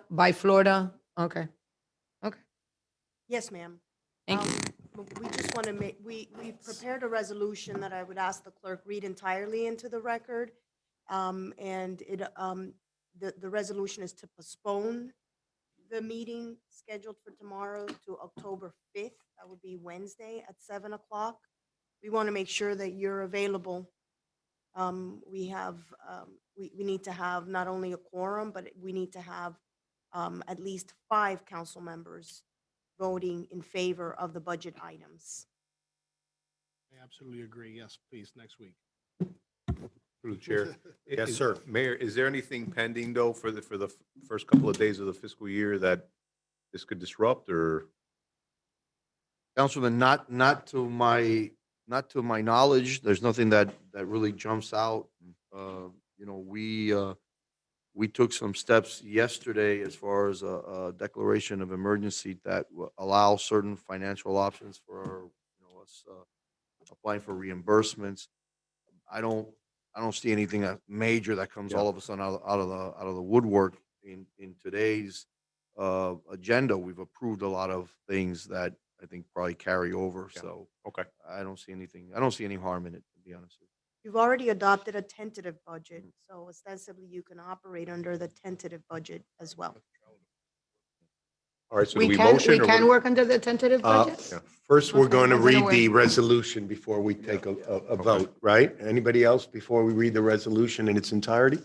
Want me to read the Ma'am? entire Yes, resolution? ma'am. Proposed resolution of the mayor and the city council of the city of Hialeah, Florida, postponing the meeting of the city council for the purpose of fixing the millage rate and adopting the final budget for fiscal year 2023 to Wednesday, October 5th, 2022 at 7 p.m. in council chambers at City Hall as a result of the statewide state of emergency declaration made by Governor Ron DeSantis by Executive Order 22-218, adopted on September 23rd, 2022, as amended by Executive Order 22-219, adopted on September 24th, 2022, in response to the imminent threat of peril to life and property posed by Hurricane Ian and providing for an effective date. Whereas on September 23rd, 2022, Governor Ron DeSantis issued Executive Order number 22-218, declaring a state of emergency affecting some counties in the state of Florida as a result of the imminent impact to the state by then Tropical Depression 9. And whereas on September 23rd, 2022, County Mayor Daniela Levine Cava also declared a countywide state of emergency in response to the same threat. And whereas on September 24th, 2022, Governor Ron DeSantis amended Executive Order number 22-218 and declared a statewide state of emergency as a result of the intensification of Tropical Depression 9 into a hurricane and imminent landfall of Hurricane Ian in Florida. And whereas on September 26, 2022, the mayor declared a local state of emergency and ordered essential employees to prepare in anticipation of the effects of the impact of Hurricane Ian on the residents of Hialeah. And whereas, as of this resolution, Hurricane Ian is projected to make landfall Thursday on the west coast or panhandle of the state and is projected to intensify to a Category 3 hurricane. And whereas Miami-Dade County is presently under tropical storm watch, which indicates Miami-Dade is expected to experience storm winds between 39 miles per hour to 73 miles per hour with the next 48 hours. And whereas notwithstanding the projections on intensity and path, it is expected that our community will also experience severe flooding and rainfall. And whereas the risk of heavy rainfall, flash flooding, strong winds, and potential for isolated tornadic activity poses an imminent threat to the life and safety of our residents. And whereas the city's final budget adoption meeting has been set and advertised to take place on Wednesday, September 28, 2022, at 7 p.m. in chambers at City Hall. And whereas the date of the final budget adoption hearing falls within the timeframe forecast for Hurricane Ian to approach the Panhandle and make landfalls. And whereas in order to preserve life and property and mindful of our constitutional obligation to preserve the public's right to be present at all public meetings of the legislative body, the final budget adoption meeting should be postponed. And whereas pursuant to Florida statute, section 200.62 subsection 2D and section 200.65 subsection 2E2, we have the authority to postpone the final budget adoption hearing as a result of the declared state of emergency, a circumstance beyond the control of this council. Now therefore, be it resolved by the mayor and the city council of the city of Hialeah, Florida, that the above recitations in the preamble are hereby incorporated by this reference in their entirety. The final budget adoption hearing fixing the millage rate and adopting a budget for fiscal year 2023 is hereby postponed to Wednesday, October 5th, 2022 at 7 p.m. in council chambers at City Hall located at 501 Palm Avenue on the third floor. This resolution shall become effective upon signature of the mayor of the city of Hialeah, Florida, or at the next regularly scheduled city council meeting if the mayor's signature is withheld or if the city council overrides the mayor's veto.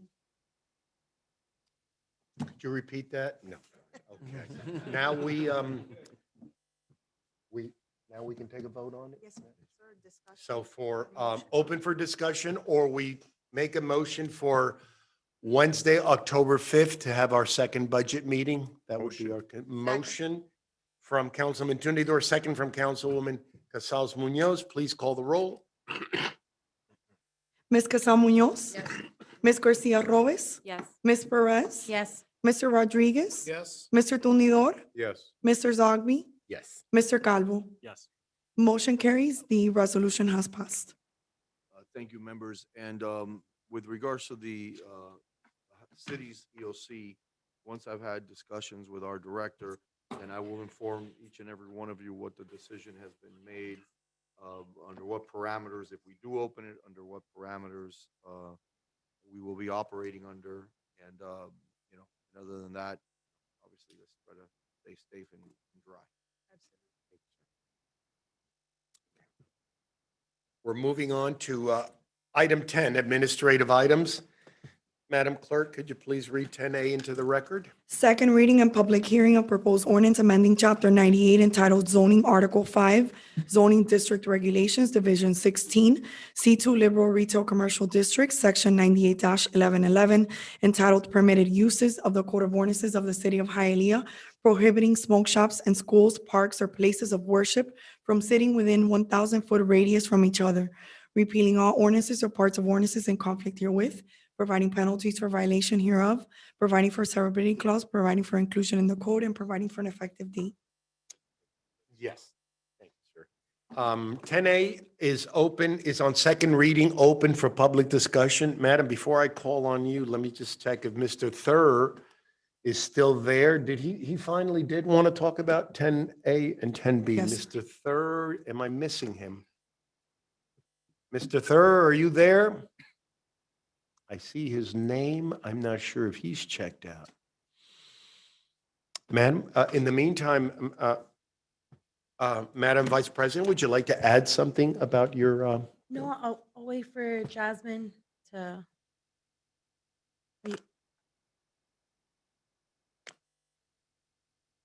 Oh, okay, he's still there. Just to answer your question, Mr. President, I think I've already spoken thoroughly about this item, and we've done the best we can to present the information to my fellow council members. I think this gentleman, I think he's on. Oh, there he is, huh? Uh-oh. Now, Good phone. There we go. We could hear you now, sir. Okay, I think you can get off the phone. I think you're good to go. is that right? You can hear me Yes, on sir. Zoom? Name and address for the record, sir. And you wanted to comment on item 10A? Yes, Go ahead, sir. You have up to 3 minutes if you need it. I won't take that long, and I apologize Thank you, sir. for the episode previously, but My name is Dr. Richard. You can Thorne. hang up on the phone if you need to. Yeah, you don't need that. And we Okay, can hear you me now. on Zoom? Yes, sir. Oh, great, thank you. My name is Dr. Richard Thur. I live at 1019 Castile Avenue in Coral Gables, and I'm very pleased to have the opportunity to address you today on the topic of regulating smoke shops and preventing the deleterious effects of tobacco, nicotine use, and vaping. I am currently the chair of the Tobacco Free Work Group, which is part of the Consortium for Healthier Miami-Dade. We are an organization of over 400 community-based organizations working with the health department and dedicated to improving the health of our community. I want to register our strong support for both these ordinances that you are considering. The current regulatory framework around tobacco and nicotine delivery products, including vaping devices, is currently very fragmented, to say the least. The enforcement mechanism aimed at regulating the laws currently on the books involves multiple jurisdictions, which unfortunately, little effective local input, influence, or control. Effective enforcement is best accomplished at the local level by local officials and locally based organizations. This is not the case at present, and what we have is a basically ineffective system. I listened to and viewed the presentation to the council at its last session and fully endorsed the recommendations presented at that time. The Tobacco Free Work Group and the consortium has worked with the Hialeah Community Coalition in the past and certainly hope to do so in the future. I would like to congratulate the city of Hialeah for taking up this issue. I believe that passage of these ordinances will serve as a model for other municipalities throughout the Miami-Dade County to do the same, much to the benefit of all our citizens. I thank you very much for your attention, and again, apologize for the situation we previously experienced. So thank you very much. Thank you, Dr. Thur, for your very valuable input. Thank you, sir. Anyone here? Through the chair? Ma'am, yes. Doctor, I just wanted to let you know that years ago, the city of Hialeah, why did just that happen? Okay. The city of Hialeah passed a Healthy Lungs at Play, and all of our parks are smoke-free, our buildings smoke-free. Hialeah Hospital also went smoke-free following our initiative. So we are a smoke-free environment by ordinance in the city of, by ordinance or resolution, I'm not exactly sure, through the city of Hialeah. So I wanted you to know that, and I'm thrilled that you brought this up with the 1,000 feet separation. I think that's a great idea. So thank you very much, Doctor, for your thoughts, and you've been, Willie, has he been at the Tobacco Summit? You've spoken in the Tobacco Summit with us when we've done the Tobacco Summit that we were doing for many years in the month of November. Yes, I have. Okay, so that's where I've met you. That's why I was looking for you in the picture.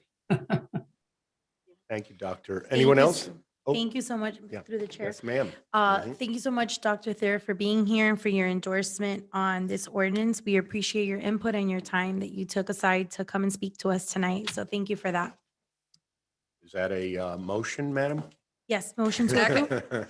We have a motion from Vice President Perez. We have a second from Councilwoman Casal Munoz. Please call the roll. Ms. Garcia Robes? Yes. Ms. Perez? Yes. Mr. Rodriguez? Yes. Mr. Tunidor? Yes. Mr. Zogby? Yes. Mr. Calvo? Yes. Ms. Casal Munoz? Yes. Motion carries. The item is approved. Thank you all. Thank you again, Doctor.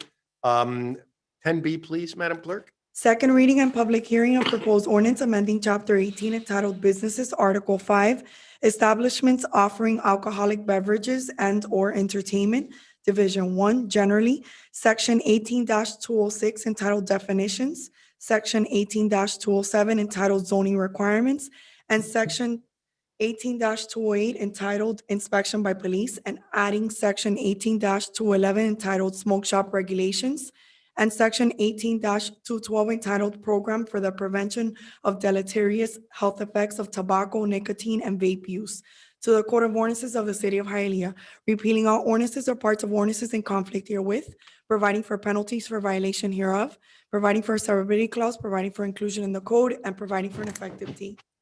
Thank you. 10B is on second reading, open for public discussion. If none, certainly open to the pleasure of the council on 10B.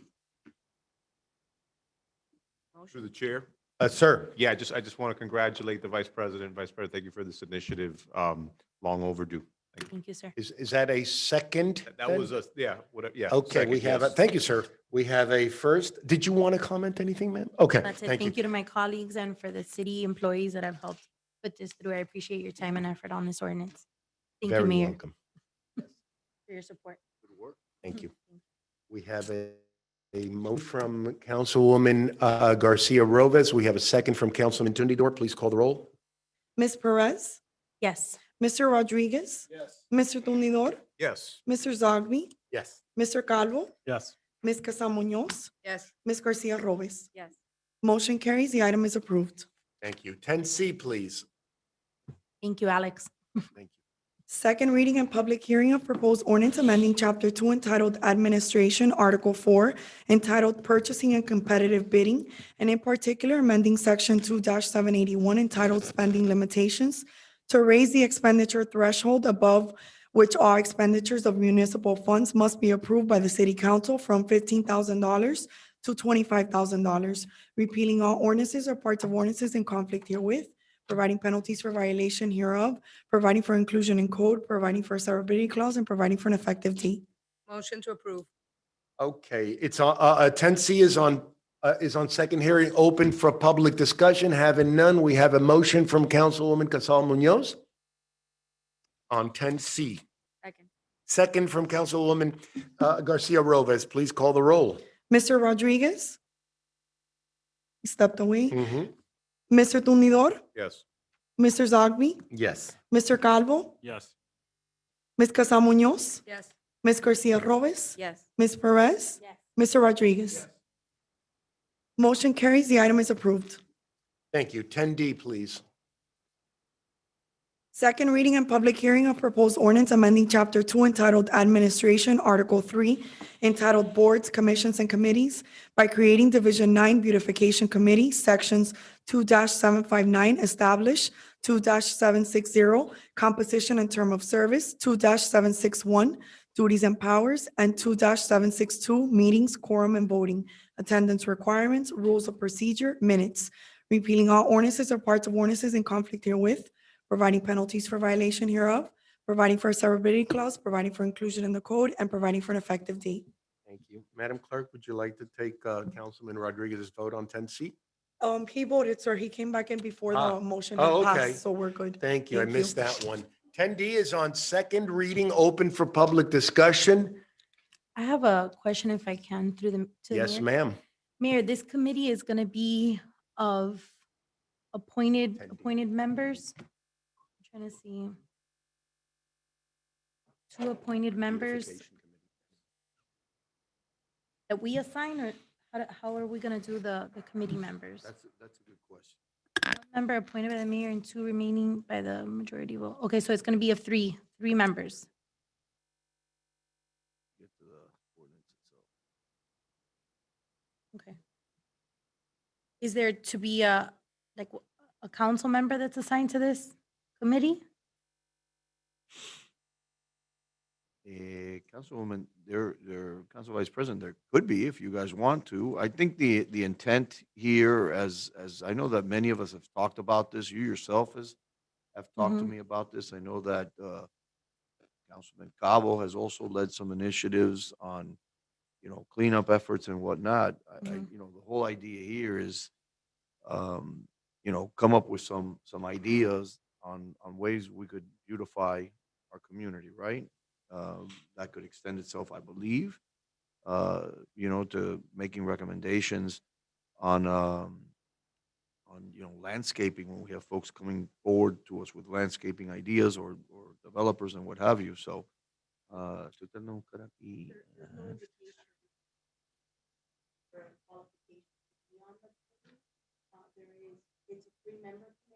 Okay. 3? Oh, I thought here it says 5. Yeah. Mhm. Yeah, well, yeah.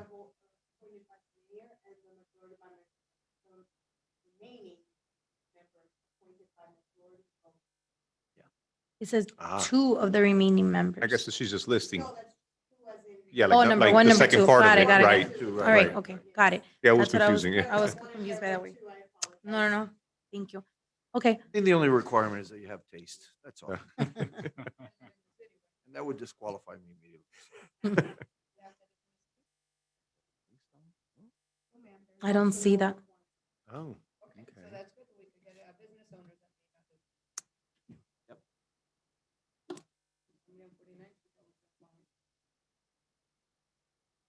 10D. I Go think, ahead, sir. yeah, I think I would like to limit that though. I would like at least 2 of the members, or how many we said, 5? Yeah. At least some of the members to live in the city. If they're gonna talk. My appointment will be somebody that's in the city. I think, Yeah, I I believe think that that would that's- be the,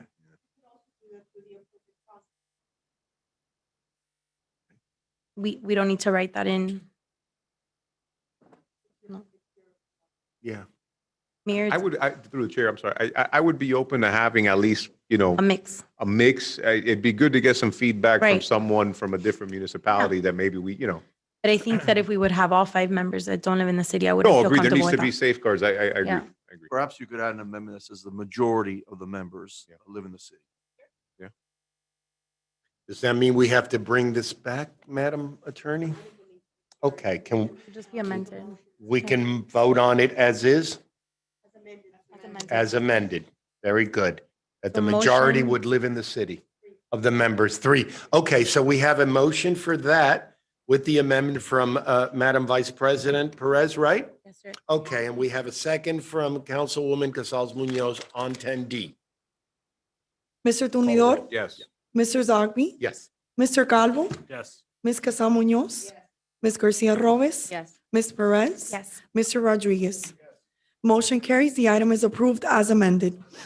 Thank you. 10E into the record, Madam Clerk, please. Second reading and public hearing of proposed ordinance granting an easement to CCP Property Owners Association Incorporated in an area approximately 1,358 square feet, more or less, located along Northwest 158th Street, West 104th Street, and west of Northwest 102 Avenue, West 40th Avenue, as depicted in Exhibit A for the construction, operation, and maintenance of a remedial action plan approved by DERM for the purpose of containment and removal of ammonia contaminated groundwater in the area and prevent it from continuing to move off-site and contaminate adjacent areas via a system composed of a series of extraction pumps around the perimeter of the area, which will move the extracted water through a series of pipes, which will carry it into a deep injection well for discharge and providing for an effective date. 10E is on second hearing, open for public discussion. Having none, we have a motion from Councilwoman Casals Munoz, second from Councilman Rodriguez on 10E. Please call the roll. Mr. Zogby, Yes. Mr. Calvo, Yes. Ms. Casal Munoz, Ms. Garcia Robles, Yes. Ms. Perez, Mr. Rodriguez, Mr. Tumidor. Yes. Motion carries. The item is approved. Thank you. Madam Clerk, please read 10F into the record. Second reading and public hearing of proposed ordinance granting an easement to CCP Property Owners Association Incorporated in an area approximately 800 square feet, more or less, located along Northwest 102nd Avenue, West 40th Avenue, as depicted in Exhibit A for the construction, operation, and maintenance of a remedial action plan approved by DERM for the purpose of containment and removal of ammonia contaminated groundwater in the area and preventing it from continuing to move off-site and contaminate adjacent areas via a system composed of a series of extraction pumps around the perimeter of the area, which will move the extracted water through a series of pipes, which will carry it into a deep injection well for discharge and providing for an effective date. Thank you. 10F is open for public discussion on second hearing. Did you just motion, madam? Okay, motion from council on 10F from Councilwoman Casal Munoz. Second. Second from Councilwoman Garcia Robles. Please call the roll. Mr. Calvo, Yes. Ms. Casal Munoz, Ms. Garcia Robles, Yes. Ms. Perez, Mr. Rodriguez, Mr. Tumidor, Yes. Mr. Zogby. Yes. Motion carries. The item is approved. Thank you.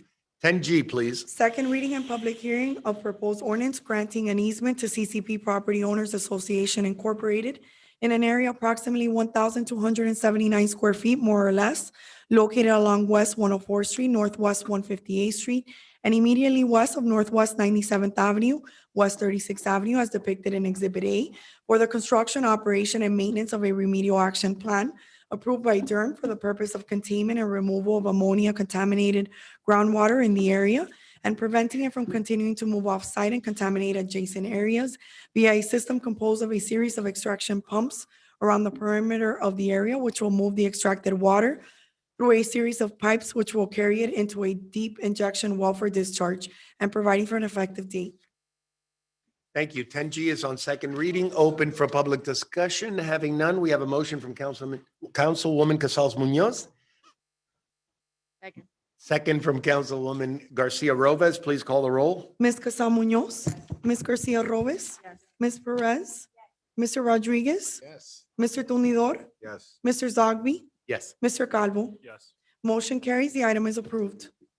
Thank you. 10H, please. Second reading and public hearing of proposed ordinance granting an easement to CCP Property Owners Association Incorporated in an area approximately 1,780 square feet, more or less, located along Northwest 162nd Street, West 108th Street, and west of Northwest 102nd Avenue, West 40th Avenue, as depicted in Exhibit A for the construction, operation, and maintenance of a remedial action plan approved by DERM for the purpose of containment and removal of ammonia-contaminated groundwater in the area and prevent it from continuing to move off-site and contaminate adjacent areas via a system composed of a series of extraction pumps around the perimeter of the area, which will move the extracted water through a series of pipes, which will carry it into a deep injection well for discharge and providing for an effective date.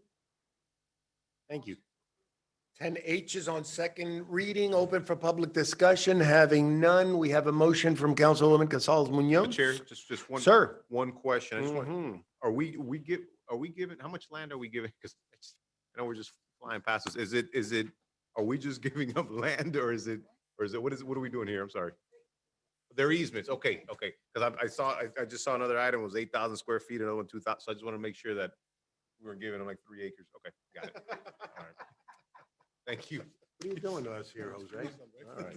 Anyhow, we have a motion for 10H from Councilwoman Casals Munoz. I want to know who CCP is. Was that a second? That was a second, Council- Oh, yes. we have a second from Councilman Tunidor. Please call the roll. Ms. Garcia Rovez, Yes. Ms. Perez, Mr. Rodriguez, Yes. Mr. Tunidor, Yes. Mr. Zogby, Yes. Mr. Calvo, Yes. Ms. Casal Munoz. Motion carries. The item is approved. Thank you. 10I, please, Madam Clerk. Second reading and public hearing of proposed ordinance granting an easement to CCP Property Owners Association Incorporated in an area approximately 8,820 square feet or 0.20 acres, more or less, located along and across West 40th Avenue, as depicted in Exhibit A, for the construction, operation, and maintenance of a remedial action plan approved by DERM for the purpose of containment and removal of ammonia-contaminated groundwater in the area and prevent it from continuing to move off-site and contaminate adjacent areas via a system composed of a series of extraction pumps around the perimeter of the area, which will move the extracted water through a series of pipes, which will carry it into a deep injection well for discharge and providing for an effective date.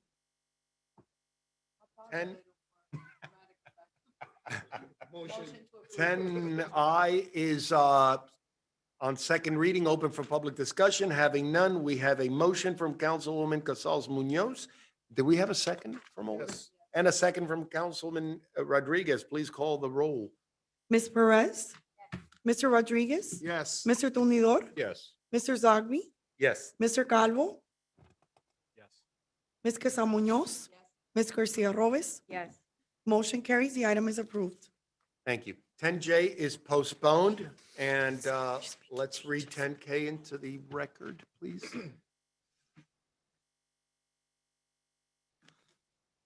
First reading of proposed ordinance amending the organizational structure of the city, placing the functions and operations of retirement under the supervision of the Human Resources Department as a division of Human Resources, amending Chapter 2 of the Code of Ordinances of the City of Hialeah entitled Administration, Article 2, Departments, Offices, and Divisions, providing duties and responsibilities of the new Retirement Division and other amendments to conform, providing for severability clause, providing repealing all ordinances in conflict herewith, providing for inclusion in the code, and providing for an effective date.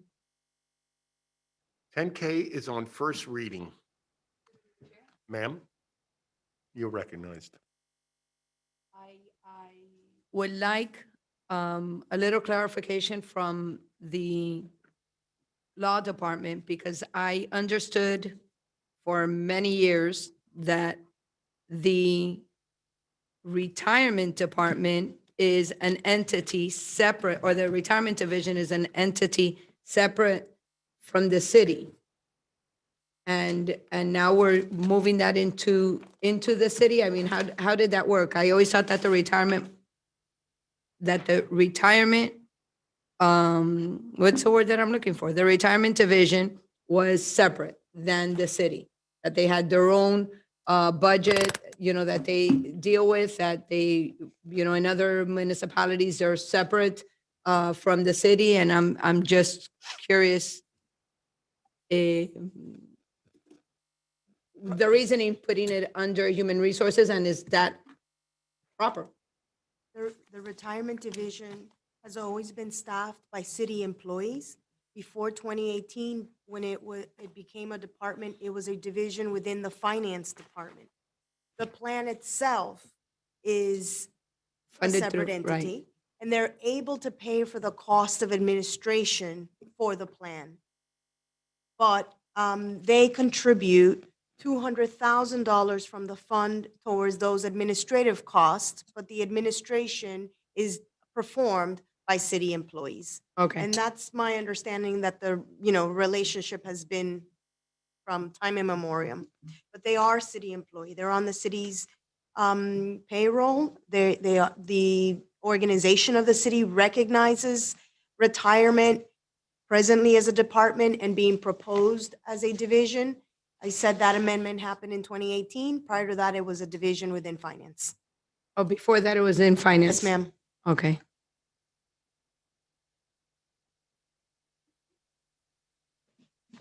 Okay.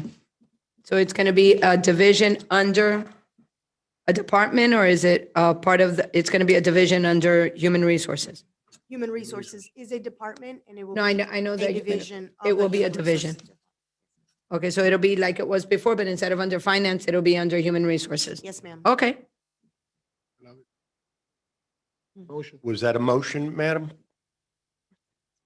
I know we have. No, Not yet. Okay. no, he gave a motion. Okay. Sorry. We have a motion.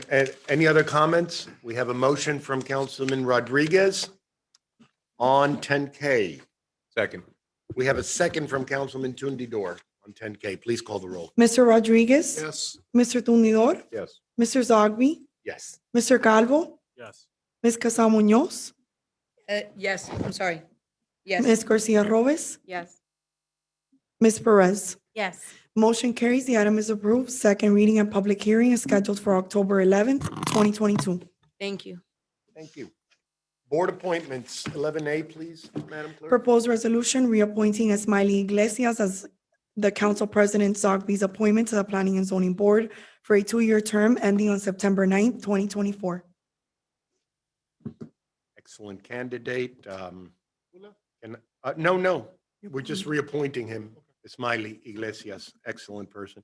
Can I motion for my own appointment, Madam Attorney? I Motion. can, motion, okay. Second. All right, To motion give from. the gavel out and motion if you want. Motion from, no, that's great, thank you. Okay. Motion from Councilwoman Casal Munoz, second from Councilman Tundidor. Please call the roll. Mr. Tundidor? Yes. Mr. Zogby? Yes. Mr. Calvo? Yes. Ms. Casal Munoz? Yes. Ms. Garcia Robes? Yes. Ms. Perez? Yes. Mr. Rodriguez? Yes. Motion carries. The item is approved. Thank you. 11B, please. Proposed resolution appointing Priscilla Consuela as one of the 4 member appointments to the Cultural Affairs Council of the City of Hialeah for a 2-year term ending on September 28th, 2024. Sir, you have the floor if you need to. She's a hard worker, great person. Motion. Second. Motion from Councilman Tundidor on Priscilla Consuela, second from Councilwoman Casal Munoz. Please call the roll. Mr. Zogby, Yes. Mr. Calvo, Ms. Casal Munoz, Yes. Ms. Garcia Robes, Yes. Ms. Perez, Yes. Mr. Rodriguez, Yes. Yeah. Mr. Tundidor. Yes. Motion carries. The item is approved. Thank you. 12, unfinished business. Through the chair. Sir. I just wanted to bring up something to the council. I mentioned it to the mayor. Just yesterday, I found that the house that belonged to James H. Bright is actually up for sale in the market. I believe it was the first house built in Hialeah. They want a ton of money for it, but it's probably one of the biggest lots that we have for single-family homes, about 28,000 square feet. House is beautiful. They've made a lot of renovations to it. But one of the things that I brought up to the mayor was, the look, the aesthetics of the house is something of a Spanish type of vibe, right? I mean, it's still very original, and my fear is that someone comes, buys a property, maybe adds on to it or demolishes it and builds a new house or whatever the case is. Do we have some sort of, Lorena, historic preservation designation on residential properties as well? Or, I mean. Well, you're killing that sale quick, aren't you? Wow. Not necessarily for this one, but for the future, right? I mean, because I don't think we see these anymore, and it would be a shame to have that history go away. But just is there, just your thoughts on that topic?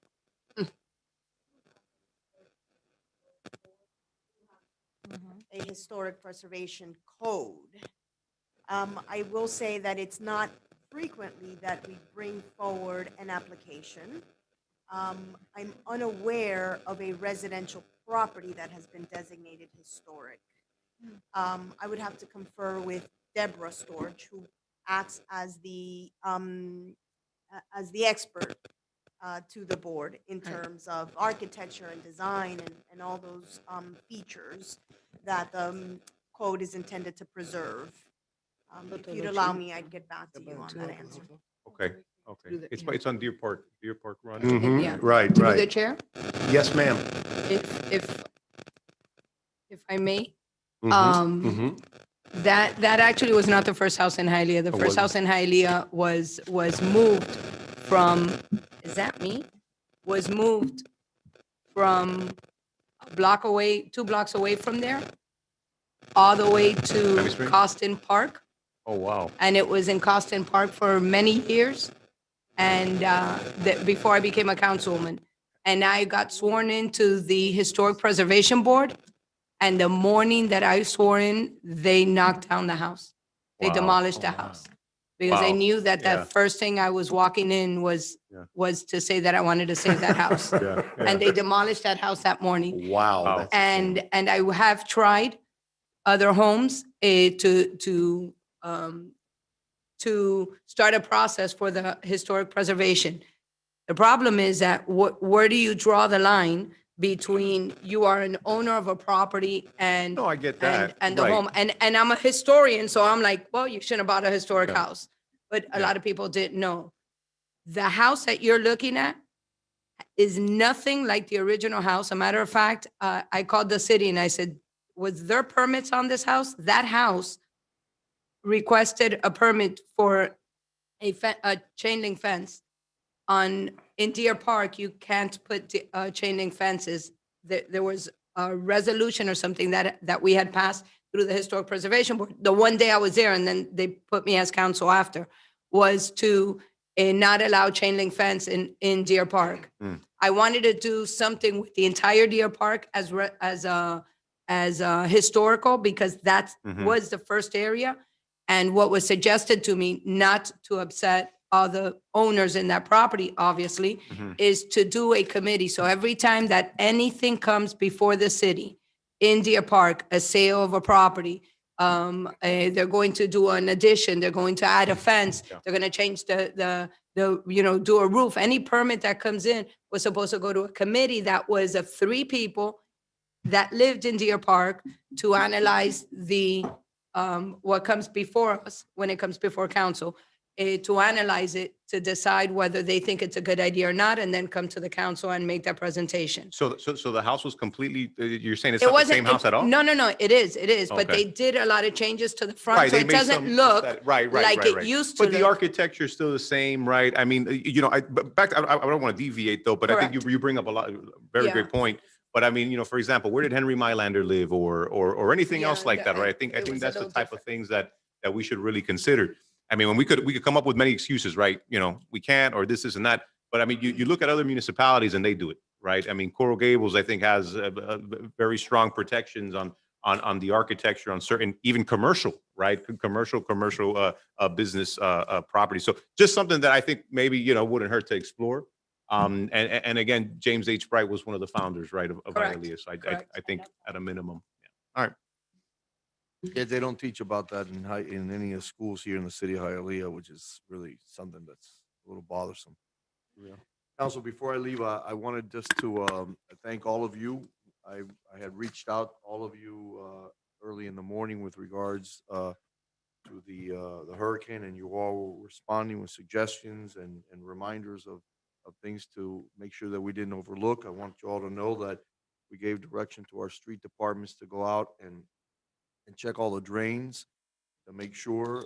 Armando and his crew has literally been working on 12-hour shifts to make sure that our pumps are working and, collaborating with the county and make sure that the level of the canals were kept at a low. Although if you drive by them now, you see that their level has already gone high in anticipation of what's to come. I will keep you up to speed after I'm done speaking with regards to the OC and if we're going to open it or not. Really, I want to do it if it needs it. If it doesn't need it, we could continue to stay in contact. But I would be remiss if I did not acknowledge the heroic effort, really, of our park employees who have been bagging repeatedly and distributing sandbags out of Babcock. They did, I think, about 70 bags yesterday. But whatever they did today, I think went out the door. If I'm not mistaken, Willie, no. Okay. Wow. So bags were sent to our public housing buildings to make sure that we took care of those low-lying areas and what have you. I was out there for a little while. Residents were coming by to get bags. So it's, and I failed to say it while we had park employees here and directors. But I'll make sure that I acknowledge them over the next 48 hours.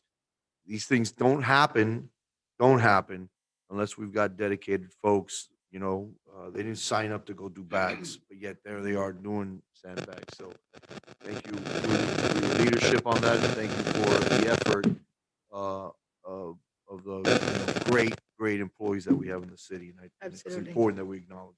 Mayor, real quick before through the chair, just kind of just for my knowledge, I recall, I think it was a year ago, maybe a year and a half ago, or 2 years ago, we had another big flood here in Hialeah, and there was an area, I think Jose maybe might speak better to it. There was an area, I believe is by where James Bright is, and that was considered the lowest point of the city. Maybe all I remember was there was bad flood, and you had water inside people's homes in that area.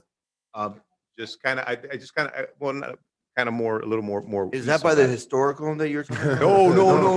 Okay, not just unrelated. On But just- 29th. On 29th, I just want to know, I mean, have we identified, at-risk areas like that, Jose, and do we have a plan just in case? Yeah, good evening. Jose Sanchez, Evening. Director of Streets, 156th Street. That area right now, it's totally clear. We've been lucky enough this rain has come in waves. So it's even though we've had like over 4.5 inches of water in the last 24 hours, it's given time for the ground to absorb the water. We've only had like 2 or 3 blocks of flash floods that receded in like about 2 hours. Nothing has gone into private property or anything like that. It's mostly just been the roads. And to answer your question, I mean, there's a few areas that are very low, especially between 29th or 22nd, more or less, to about 32nd, west of the racetrack. That's probably the lowest area. That other area you're mentioning is a little bit higher, but still, with those two storms that we experienced in the last couple of years, it's been very hard to get rid of that water. That's mostly between 29th and 37th Street. Typical storms, we don't have any issues, but when something like that with high intensity, it becomes a problem. Not only for us, but the county as well.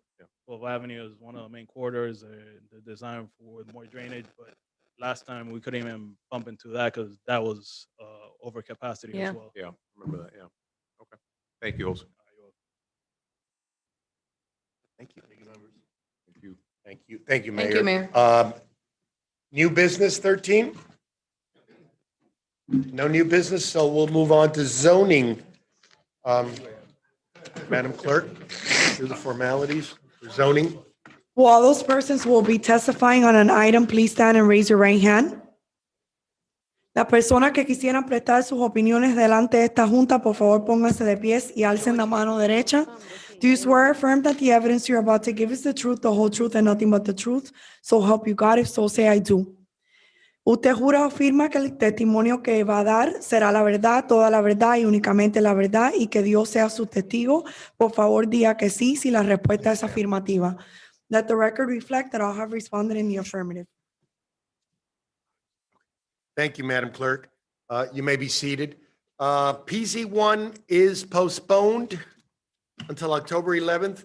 We can move right to PZ2, Madam Clerk, please. First reading of proposed ordinance rezoning property from RO residential office to RO residential office, incorporating a site plan as required by section 98-784 of the City of Hialeah Code of Ordinances, property located at 260 Hialeah Drive, Hialeah zoned RO residential office, repealing all ordinances or parts of ordinances in conflict herewith, providing penalties for violation hereof, providing for a severability clause, and providing for an effective date.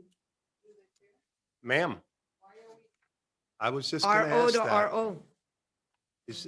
Is this? Lorena, Where's the Why are we doing RO to RO on PZ2?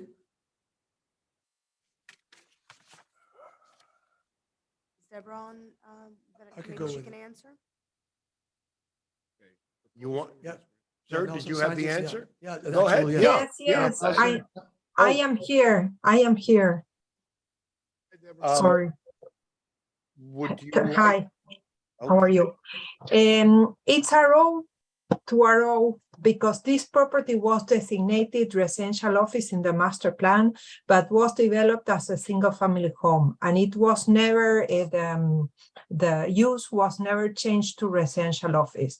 And there is a section in the code that says that to have a residential office property, you need to have a development plan. So they are rezoning from a row to a row, or ratifying their RO zoning by proffering a site plan, and they will now pull the plans to convert the property for the commercial use, for the residential office use. And where does it show up as a single family? You said that it was a In single. the microfilms, yes, it was The microphone, developed it as says a- single family, but the master plan says RO. Yes, and if you look at the plans, or you can look at an aerial in Google, you will see that it has some parking in the front that was done without permits and a yard in the back. So now they're going to build the parking in the back and to create the residential office. So why don't we transfer from residential, from R1 to RO if it's. Because it's not R1. When they did master plans in the 1990s, they put the land use and the zoning as residential office, even though it was developed as a single family home. Okay, all right. The same happens on many properties on 49th Street. The few that are still used as residential, they have the residential office designation, but they are single family homes. Correct, okay. Did you motion, Louis? Oh, are you done, Madam? Yes. Clerk? Okay, we Yeah, have a apparently he motion didn't for PZ2 from Councilman Rodriguez. Second. Second from Councilwoman Gonzalez Munoz. Please call the roll. Mr. Calvo, That was it with you, Yes. or did you need to explain Ms. anything else? Casal Okay, Munoz? thank you. Yes. Ms. Garcia Robes? Yes. Ms. Perez? Yes. Mr. Rodriguez? Yes. Mr. Tumidor? Yes. Mr. Zogby? Yes. Motion carries. The item is approved. Second reading and public hearing is scheduled for October 11th, 2022. Good night, sir. Good night. PZ3, please. First reading of proposed ordinance rezoning property from C1 Restricted Retail Commercial District to C3 Extended Liberal Commercial District to allow a proposed expansion of the adjacent gas station and convenience store, property located at 336 West 9th Street, Hialeah, zoned C1 Restricted Retail Commercial District, repealing all ordinances or parts of ordinances in conflict herewith, providing penalties for violation hereof, providing for a severability clause, and providing for an effective date. PZ3 is on first reading. And sir, were you here to present something on PZ3? Yes, I'm the owner's rep, Osni Jean, 10755 Sand Hill Road, Dallas, Texas, 75238. I'm sorry, repeat your name? Osni Jean, OSNY, last name JEAN, And your address? 10755 Sand Hill Road, Dallas, Texas. Thank you. 752. Go ahead, sir.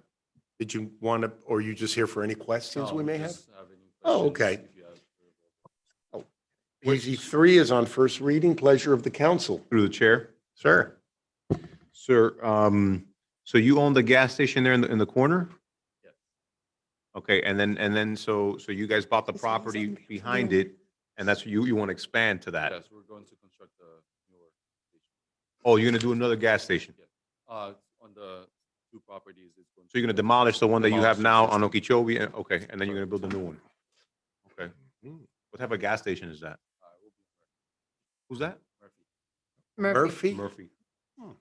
They're from out of town, I don't know, they're, I'm local. Murphy, there's Murphy's here. a gas station called Murphy's? Yeah. Yes. Yeah. I Yeah. didn't know that. Yeah, I've me- never heard of that. okay. Is it like Is there under Murphy's there now? Marathon? No, it's a No, marathon, right? No. There's different brands, Murphy USA, Murphy. Usually a lot of them are adjacent to Walmart sometimes. Got it. Oh, Okay. It was Murphy for trucks back in the day. Hmm. Yeah. It was Mac Murphy's for retail. That's right. God, That's right. God, you guys. Thank you. remember Motion all to that? approve. Second. We have a motion from Councilwoman Casal Munoz on PZ3 and a second from Councilman Tundidor. Please call the roll. Ms. Casal Munoz? Thank you. Yes. Ms. Garcia Robes? Yes. Ms. Perez? Yes. Mr. Rodriguez? Yes. Mr. Tumidor? Yes. Mr. Zogby? Yes. Mr. Calvo? Yes. Motion carries. The item is approved. Downstairs. Second reading and public hearing is scheduled for October 11th, 2022. Thank you, sir. Thank you. PZ4, please. First reading of proposed ordinance granting a conditional use permit pursuant to Hialeah Code of Ordinances, Section 98-181, to allow the expansion of the footprint of a 276-bed skilled nursing facility with a distance separation of less than 500 feet from single-family homes and less than 1,200 feet from another existing similar facility.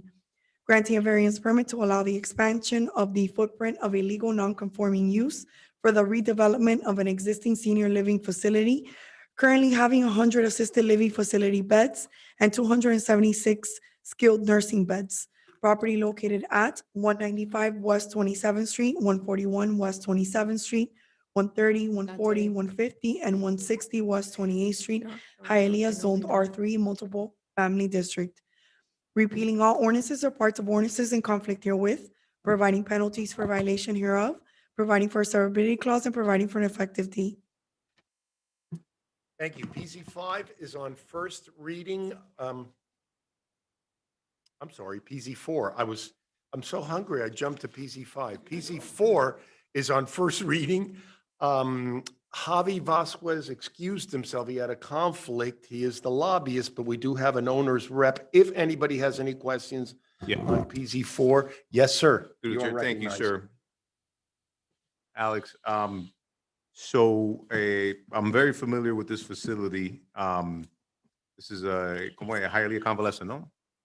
So I'm glad to see that there's going to be, I'm glad to see that that place is going to be renovated, right?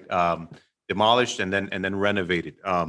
During COVID, that was probably one of the worst long-term care facilities I've ever dealt with professionally and then politically here, right? It was an organization that had one of the highest COVID cases and one of the highest hospitalization rates as well with COVID. I went there not too long ago to see a resident, and I felt sorry for her, right? So I hope, again, I'm in favor of this. I really do hope that that with this new expansion and with this new renovation also comes a better quality of care, and hopefully we don't have those problems that we've seen in the past. Name and Alex address, sir. Hernandez, 10520 Northeast 6th Avenue, Miami Shores. We know your concerns. We do not manage that property. We own the property.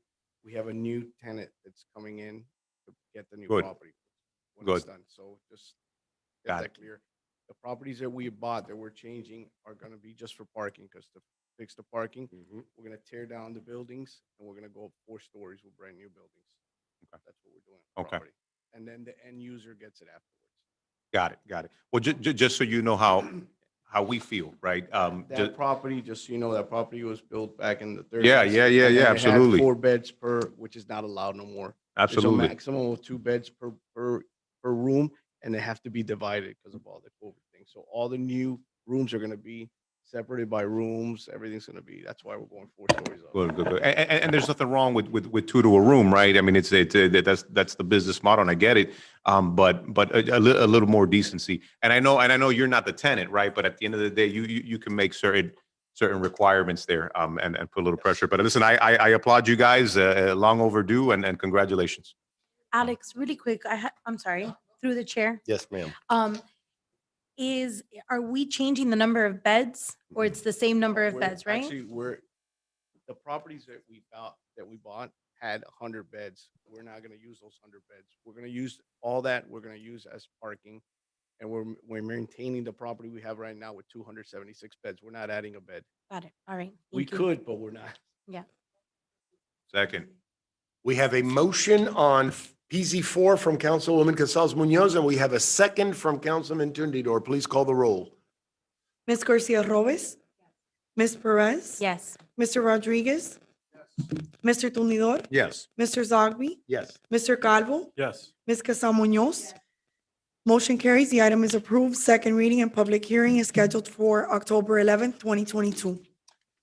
Excellent. Thank you. Thank you, Alex. Take care, Alex. PZ5, please. First reading of proposed ordinance granting a conditional use permit pursuant to Hialeah Code of Ordinances, Section 98-181, to allow a K through 6th grade school with an enrollment of 47 students within a facility that also includes a daycare with an enrollment of 36 children. Property located at 380 West 21st Street, Hialeah, zoned M1 Industrial District.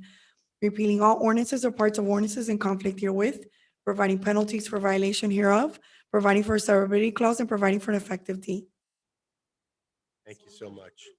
PZ5 is on first reading at the pleasure of the council. Through We the have- chair? Sir, Yeah. go ahead. You're recognized. Have a quick comment. I've always passed by this place and I never really got to see what it was, and I was able to get a better idea of what this place is. Very professional. And if Miguelito's there vouching too, then you know it's good. But again, good job so far, and really looking forward to it. Second. Yeah, we have, they've really tried to accommodate with some painstaking modifications to do their drop off and pickup. I know Right. I know what you've been through there. And you have, like Councilman Tundiro, what an ally you have there. What an ally you have there who really fought for you so you wouldn't lose any business. We have a motion from Councilwoman Casals Munoz, and we have a second from Councilman Tundidor. Please call the roll. Ms. Perez? Yes. Mr. Rodriguez? Mr. Tunidor? Yes. Mr. Zogby? Yes. Oh, Mr. Tunidor. Mr. Tudor, yes. Mr. Zogby? Yes. Mr. Calvo? Yes. Ms. Casal Munoz? Ms. Garcia Robes? Yes. Motion carries. The item is approved. Second reading and public hearing is scheduled for October 11th, 2022. Thank you, thank you, Thank thank you. you, both of you, thank you. Gracias, Miguelito. Bye-bye, caballero. Land use section, LU1, please. Second reading and public hearing of proposed ordinance amending the future land use map from residential office district to commercial district. Property located at 355 West 49th Street, Hialeah, zoned RO residential office, repealing all ordinances or parts of ordinances in conflict herewith, providing penalties for violation hereof, providing for a severability clause, and providing for an effective date. Are all those persons in the back against LU1 here to speak against LU1? That includes you, sir. Okay, we have a motion for LU1. Through the chair. Go ahead, sir. Yeah, I have a From lot of Luis questions. Rodriguez. Didn't we go, Yeah. no, go ahead, sir. You Yeah. are I recognized. have a lot of questions on this one, Chairman. Oh, so- boy. So, sir, what was your name again? Sorry, Tate, with offices at 3250 Northeast First Avenue. Mr. Lasardo, so what's the goal here? We want to go from residential office to what? To a commercial. Okay. The idea being that 49th Street's transforming itself, and you have a lot of actual applications in the last 6-7 months where these homes have been transitioning, these ROs to commercial. The RO is an old, really, it's an old way of developing. You don't really see those types of medical offices or professional offices being built in homes anymore. So this is really trying to come to the times. Now, what we did differently here is that we did get the signatures of the abutting property owners, especially the people in the rear. So we have the signatures from 14 abutting property owners supporting the application. The idea is, again, we're going to do a one-story building. When it comes to zoning in the next few weeks, hopefully before you'll be able to see the plans, and I think it's going to be something that you're going to be very happy with. But from a planning perspective, I think it goes with a general trend in the area. More or less, how many tenants you're looking at here? Well, there's going to be one tenant, right? And they own and they live in Hialeah, right? So they actually live in Hialeah, Aileen Tablado. So you're going to have one tenant, and the idea being is that they're going to have a medical testing facility. So what happens is that people take pills and they do drug trials. So people come in, they'll sleep overnight. Some of them will sleep overnight. Sometimes they'll do drug trials in the morning. So it'll be it's that type of facility which you're going to be having. Got it. Okay, thank you so much, sir. Appreciate you. I'll second that motion. We have a motion for LU1 from Councilwoman Casals Munoz, and we have a second from Councilman Tundidor. Please call the roll. Mr. Rodriguez? Mr. Tundidor? Yes. Mr. Zogby? Yes. Mr. Calvo? Yes. Ms. Casal Munoz? Ms. Garcia Robes? Yes. Ms. Perez? Yes. Motion carries. The item is approved. Congratulations, sir. Thank you so much. Thank you. LU2, please.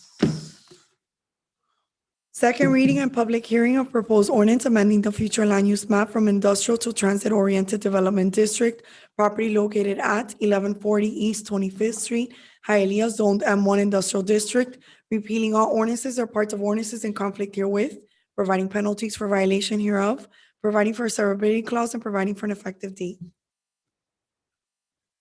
Thank you. LU2 is on second reading. This was Manny Rose's thing, right? Second reading and open for public discussion. Having none, it's pleasure of the council on LU2. Motion. Motion from Councilman Tundidor, second from Councilwoman Casals Munoz. Please call the roll on LU2. Mr. Tundidor? Yes. Mr. Zogby? Yes. Mr. Calvo? Ms. Casal Munoz? Ms. Garcia Robes? Yes. Ms. Perez? Yes. Mr. Rodriguez? Motion carries. The item is approved. Thank you. LU3. Second reading and public hearing of proposed ordinance amending the future land use map from major institutions to commercial district, property located at 8155 West 12th Avenue, Hialeah, zoned C1 Restricted Retail Commercial District, repealing all ordinances or parts of ordinances in conflict herewith, providing penalties for violation hereof, providing for a severability clause, and providing for an effective date. Yes, ma'am. Yes, ma'am. Duly noted, Madam Vice President Perez recused herself? Yes. Correct. Okay, very good. Yes. LU3, pleasure of the council. Through the chair, I'm sorry. Sir. Lorena, do I have to also? I'm sorry. Do you know if, Okay, you got it.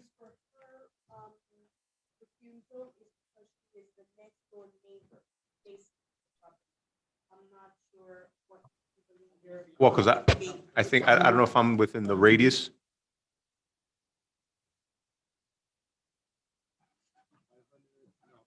None of us live within, not us. I mean, I don't know, so I'm on 15th Avenue, so I don't know if, That's way past the radius. No? Way past, Like a yeah. 3,000 feet away. Is it really? Yeah, yeah. You actually get to vote twice on this. I'm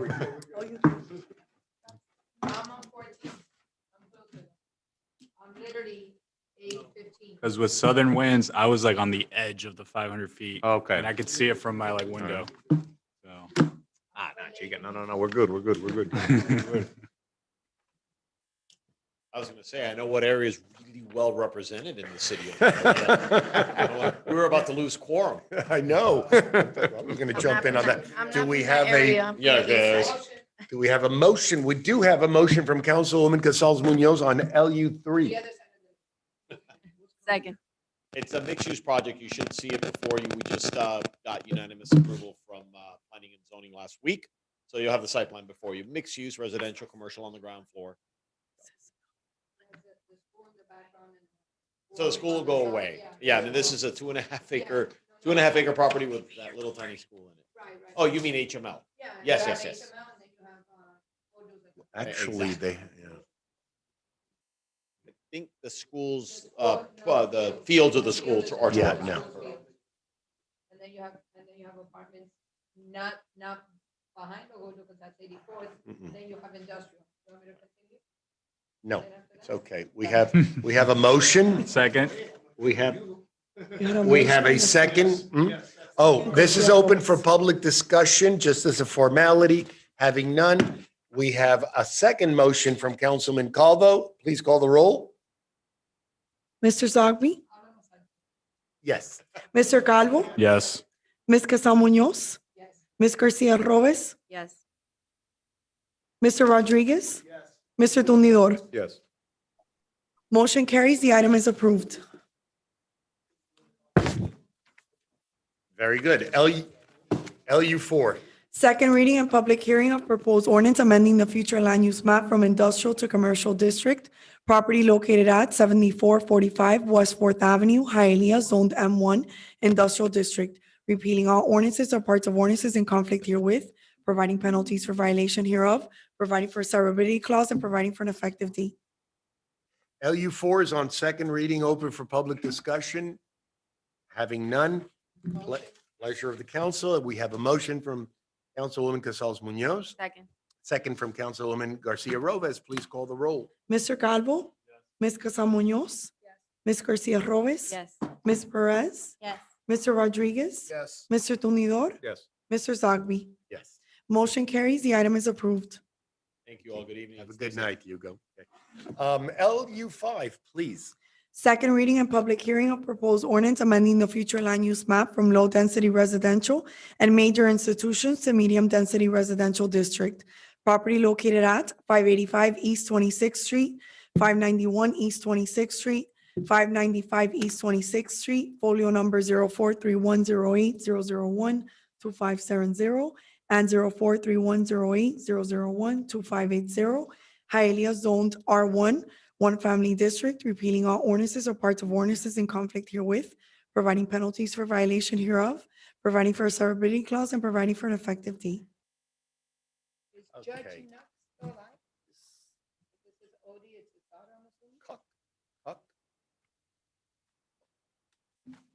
that him? I don't know. That's the doctor, Cuck? Is that him? Oh, no, the other one, no. Oh, okay. This one, okay, motion for LU, this is on second reading, public, open for public discussion. Having none, we have a motion from Councilwoman Casals Munoz on LU5. And Manny's not here today. This was. We have a motion for LU5. I'm like ready.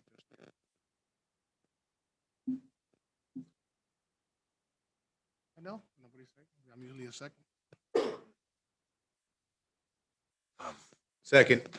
Second from Councilman Tundidor. Please call the roll on LU5. Ms. Casal Munoz, Ms. Garcia Robes, Yes. Ms. Perez, Yes. Mr. Rodriguez, No. Mr. Tumidor, Yes. Mr. Zogby, Yes. Mr. Calvo stepped away. Motion carries. The item is approved. Thank you. Okay, LU6, please. Second reading and public hearing of proposed ordinance amending the future land use map from low-density residential to high-density residential district. Property located at 350 East 40th Street, Hialeah, zoned R1, one-family district. Repealing all ordinances or parts of ordinances in conflict herewith, providing penalties for violation hereof, providing for a severability clause, and providing for an effective date. LU6 is on second reading. Open for public discussion. Having none, pleasure of the council on LU6.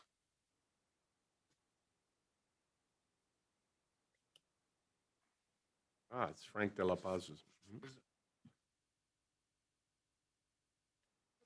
Frank took the He's on day Zoom. off. Are He- you, no, he's Frank? on Zoom. Okay. Show us a sign of life, Frank. There he is, but there's no, okay.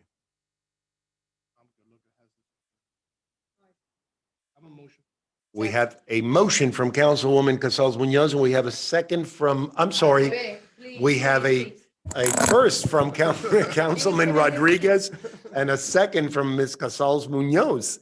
Please call the roll. Ms. Garcia Robes, Yes. Ms. Perez, Yes. Mr. Rodriguez, Yes. Mr. Tumidor, Yes. Mr. Zogby, Yes. Mr. Calvo, Ms. Casal Munoz.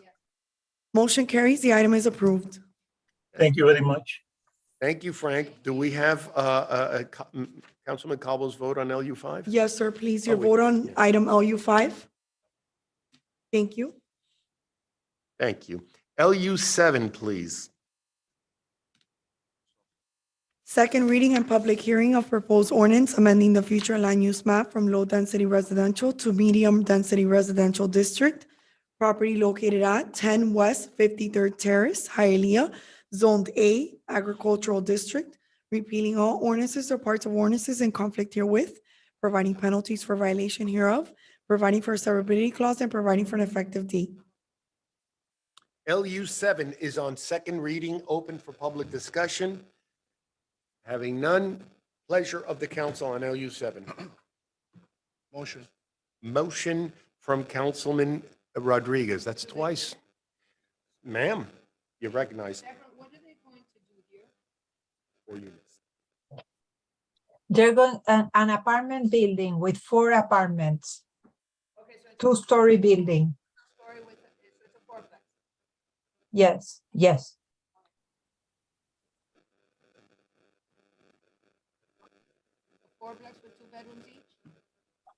Can you please talk to the mic? It's a fourplex. It's a fourplex with 2 apartments, 2 bedrooms each, Yes. and they have room Yes. there with the parking? Yeah, they have room for parking and they have an easement because they have a canal at the back. Right. The scale of the project is good. Okay, okay. And they went That to can- medium density, not to high density. I so- saw that, I saw that. Second, We have a second for LU7 from Councilwoman Casals Munoz. Please call the roll. Ms. Perez, Yes. Mr. Rodriguez, Yes. Mr. Tumidor, Yes. Mr. Zogby, Yes. Mr. Calvo, Ms. Casal Munoz, yes. Ms. Garcia Robes. Yes. Motion carries. The item is approved. Thank you very much. LU8, please.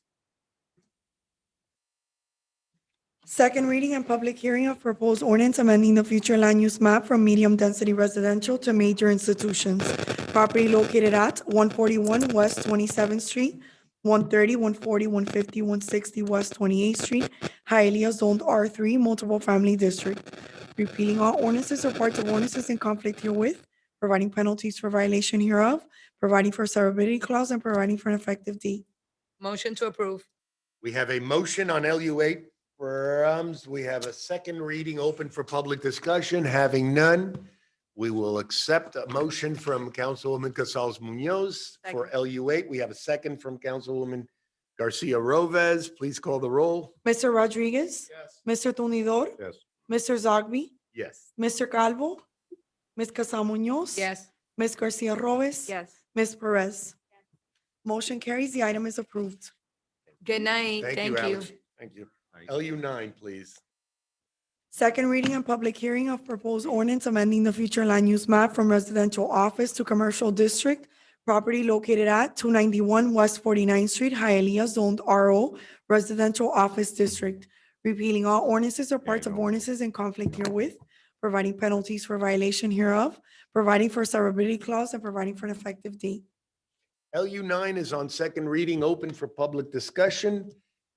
Having none, Motion to approve. motion from Councilwoman Casals Munoz. Second. Second from Councilwoman for Councilwoman Garcia Robes on LU9. Please call the roll. Mr. Tundidor, Mr. Zogby, Yes. Mr. Calvo, Ms. Casal Munoz, Yes. Ms. Garcia Robes. Yes. Ms. Perez. Mr. Rodriguez. Motion carries. The item is approved. Excellent. Thank you. LU10, please. First reading of proposed ordinance amending the future land use map from residential office to commercial. Property located at 3375 West Fourth Avenue, Hialeah, zoned RO, residential office. Repealing all ordinances or parts of ordinances in conflict herewith, providing penalties for violation hereof, providing for a severability clause, and providing for an effective date.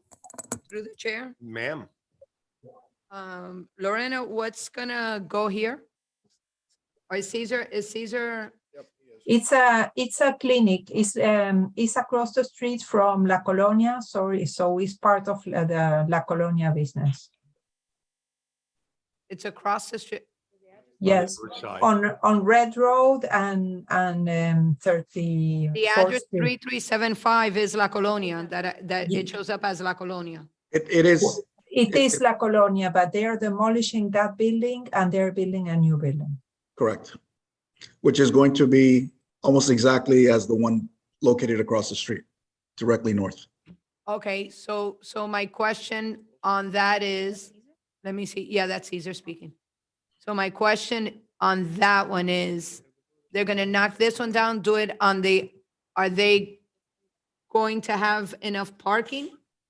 Yes, yes, because they have the adjacent property to the east. To the east. So, and what they are doing is, well, you will see this when they come for the rezoning, but what they do is the first floor will have a parking and a lobby, and then all the offices will be on the second floor. So the parking will be underneath the building and on the adjacent lot to the east.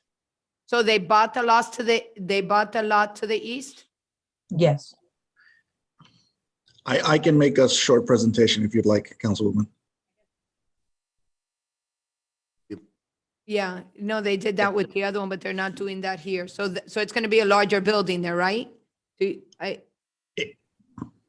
Well, mostly the size of the other one, because it takes one lot and then the adjacent lot is only parking. It's not that the building encroaches into the second lot. The second lot will be just parking. Right, like the building across, right? Exactly, It's gonna yes. be exactly like that. Well, it's not exactly. It will complement the other building, but like the layout would be similar because the first floor on this one will be parking. I have a rendering if you'd like to see it. If you can, please. Yes, but for the record, Cesar Mestre, law offices at 8105 Northwest 155th Street. If I could share my screen.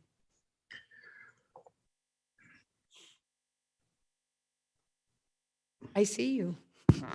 Okay. Give me 1 second. Okay, this is the property, and this item and the next item, LU11, are connected. It's just two different files. This is the property that we're talking about on the corner, and the next item is the property directly east of the corner lot. As you can see, these are all ROs. And this is very similar to the item that Mr. Lasarte had earlier, where the RO classification has basically been outdated. The property directly across the street, which also belongs to this client, got a variance and was allowed 9 occupational licenses or BTRs.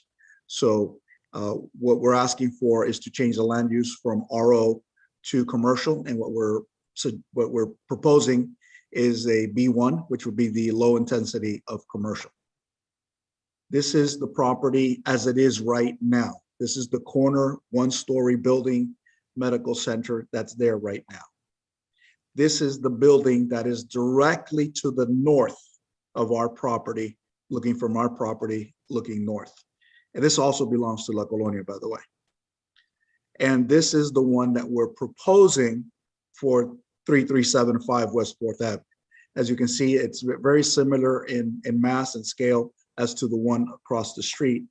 And what we're going to have is the parking lot directly to the east, as you can see it here, which will serve as a buffer between the commercial and the residential, and will help provide adequate parking for our building there. There is a temporary moratorium on the pump station, which Ms. Storch brought out, and we will be contacting Mr. Vidal to see how we approach this prior to filing our rezoning, if you guys approve our land use amendment. So as you can see, we have plenty of parking. It's going to be very similar to the one directly across the street. There is no opposition. We have a recommendation of approval from your planner, and we also have a unanimous recommendation of approval from Planning and Zoning Board. So if you have any questions, I'd be happy to answer them.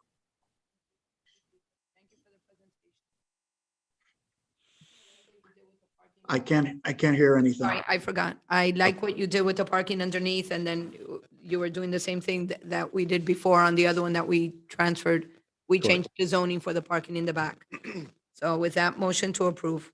Second. We have a motion from Councilwoman Casal Munoz for LU 10, and we have a second from Councilman Rodriguez. Please call the roll. Mr. Zogby, Yes. Mr. Calvo, Ms. Casal Munoz, Yes. Ms. Garcia Robes, Yes. Ms. Perez, Mr. Rodriguez, Yes. Mr. Tunidor. Yes.